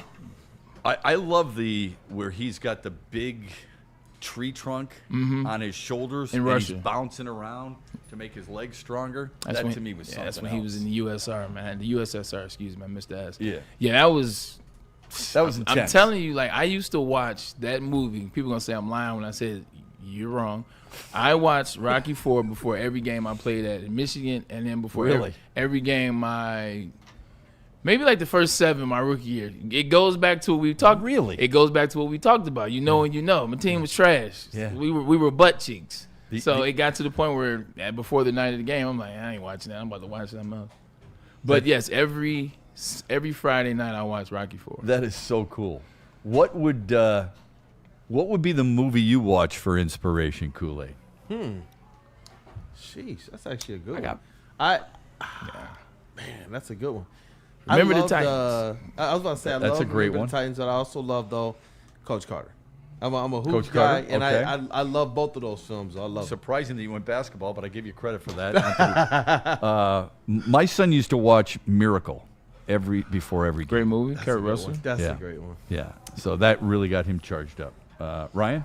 I would either watch Gladiator Ooh. or the Miracle on Ice speech. Just the speech. Just the speech, What a because I spread. think I think that. that is the greatest speech that I've ever seen Yeah. in cinema. My name Not is Maximus tonight. Decimus Meridius. Are you not entertained? Father of a murdered wife. What do you say? Father of a murdered son, husband of a murdered wife, and I will have my revenge in this life or the next. I love that. Oh, here you go. I got a quote for you too, since that's your movie. Our deepest fear is not that we are inadequate. Our deepest fear is that we are powerful beyond measure. It is our light, not our darkness, that most frightens us. We ask ourselves, who am I to be brilliant, gorgeous, talented, fabulous? Actually, who are you not to be? You are a child of God. That was from Coach Carter. That was the infamous speech that he recites as he gets back on the team. Good job, Kool-Aid. That's a good one. job, I like that one. Kool-Aid. I like that. What is our Good deepest pull, fear? man. There we go. All you guys good was a pull. What great about pull. you, Shep? The answer? Well, my favorite movie is Braveheart. That inspires me. quite a bit. William Wallace. So I don't mind that. Yeah. I am William Wallace. You can't be. He's, when they killed his I love wife, things that get Shep fired up. like when they killed his wife, and he's slow walking on the horse down the village, and got his hands up, and then right before he gets there, he pulls out the longest sword I've ever seen. Well, it's the spiked ball. the spiked ball, remember? excuse me, And spiked he looks ball. at the guy, and the way his face, it's The like sword was in the battle. of the war. it looks like Riley Green trying to hit a like that. Strike. It's pretty awesome. Pretty Yeah, awesome. no, that's 300 was another good one too. All those are really good movies. I can see why. But that's really cool that Braylon did it for that long, college and pro. Tells you something. All right, to the mailbag we go. I know a lot of people are like, they're upset about certain things. Again, Braylon and I know why you're tuning in a little bit later, and we respect it because you were watching the Tigers. But As you should be. Congrats. As you should be. Yeah, we've been updating people. We've been talking Tigers throughout the entire show. Who are all the? I am a little disappointed. I loved what Scooble did. A little disappointed they didn't take more advantage of some of their scoring opportunities. They won 2-1. Let's hope they get that fixed. Where are those people that said they didn't want the Tigers to make the playoffs, make the postseason? a great question. What's that feeling that you have right now with the Tigers needing one game to get to play to round 2? Yeah. What is the feeling you have right now? Yeah. You know, it's gonna be people who say, "What? Not What? me. That wasn't me. I didn't Not want them I. to learn their lesson." Yeah. No, We learn covered a it. lesson. Yeah. We had What would the- the lesson be? We clipped the comments. We got y'all in 4K. Receipts. Yeah, Straight up. that is so true, man. Receipts. I mean, But, exactly right, man. Charles McClain says, if the Tiger series goes to Game 3, should Montero or Melton start that game? The Seattle series starts Saturday. Scooble won't be ready for Game 1. That way, either Mize or Flaherty starts Game 1. Yeah, Out of those, give me Melton. I wouldn't start Cater Montero. My guess is that Mize starts tomorrow. Flaherty game start, 3. yeah. First of all, it That's won't my be a guess. game 3. This thing's over. You know what? Dante151, before you steal this thunder, he says, mailbag, can we just get to Game 2 already so we can see the Tigers eliminate the Guardians from playoff action? But to be honest, what a high-intensity ninth inning. Yeah, I think it's going 3, personally. Okay. Neither team was very good with runners in scoring position today. Detroit 1 for 7, Cleveland 1 for 8. Or vice versa. I'm sorry. Detroit 1 for 8, Cleveland 1 for 7. That's tough to take. Combined, they leave 11 on base. So it shows you how imperative the pitching has been already, and that's the way it's been all season long. These two teams, it's going to be close tomorrow, we would expect, because that's the way it's been all season long between these two teams. And my guess is it's going the distance. But I hope you're right. I hope the Tigers take care of business tomorrow. Payback is a dish best served code. The Tigers will close tomorrow. Okay. Smash that like button for the Detroit Tigers, man. Let's go. What a win. Love it. Anything else before we're out of here? You know what? This is a fun one because I believe that the answer is just push button Scooble, but I do think that it does. It's good to shed some light on this. So Detroit Gundy says, mailbag, more impressive, Scooble start or Will Vest escaping in the ninth? I would say Scooble start. So would I. I would say Scooble start. I don't want to say anything negative. They got the win. I would just say Scooble start was more impressive. Leave it there. I agree with that. Yeah. I think that Will Vest made me very comfortable today with what that bullpen can be after some ups, some downs. But Scooble went out there and tied the record for strikeout. Rested bullpen for tomorrow, too, by the way. That's the key. Woo! That is the key. So you still have tomorrow, you have Finnegan. You have Canely if you choose to use him, right? You have Holton if you choose to use him. Herder if you think it's really important. You have so many different arms from which to choose. And quite honestly, Will Vest will pitch back-to-back games. He can. Yeah. He only threw 15 pitches. So that's an easy thing. What Scooble allowed you to do is not just feel you and I, thankfully he went more than 7 innings. He goes 7 2/3, threw 107 pitches. The reason the 107 is really important and deep into a game is because you save the bullpen for tomorrow. That allows A.J. Hinch to be much shorter with his starter. If his starter, whoever that starter may be, is a struggle to start, you can go right to the bullpen and still manage to your strength. And I'll take 107 pitches over 8 innings. If it's Scooble, I'll definitely take that. This just in. It just in. It's 4:01. Don't worry. Tomorrow we will be talking Lions. We will be talking football. And we will have a Braylon's Breakdown. Hope you can join us for that. We're looking forward to it tomorrow here on the Braylon Edwards Show on Woodward Sports. Enjoy the heavyweights later on today. And enjoy the rest of your Tuesday. Let's go. Smash that like button on the way out. Ever wonder what goes on inside the game? Deep ball's got a man and got him. Touchdown, Braylon Edwards. Join Braylon Edwards and Shep. Edwards has it. 10-5, touchdown. On the Braylon Edwards Show with Shep. Barr looks in zone. Got Edwards for the touchdown. Where they dive deep into the heart of sports. Weekdays from 2 to 4 p.m., they're bringing you expert analysis, exclusive interviews, and a fresh perspective on the sports you love. Don't miss it, only on the Woodward Sports Network.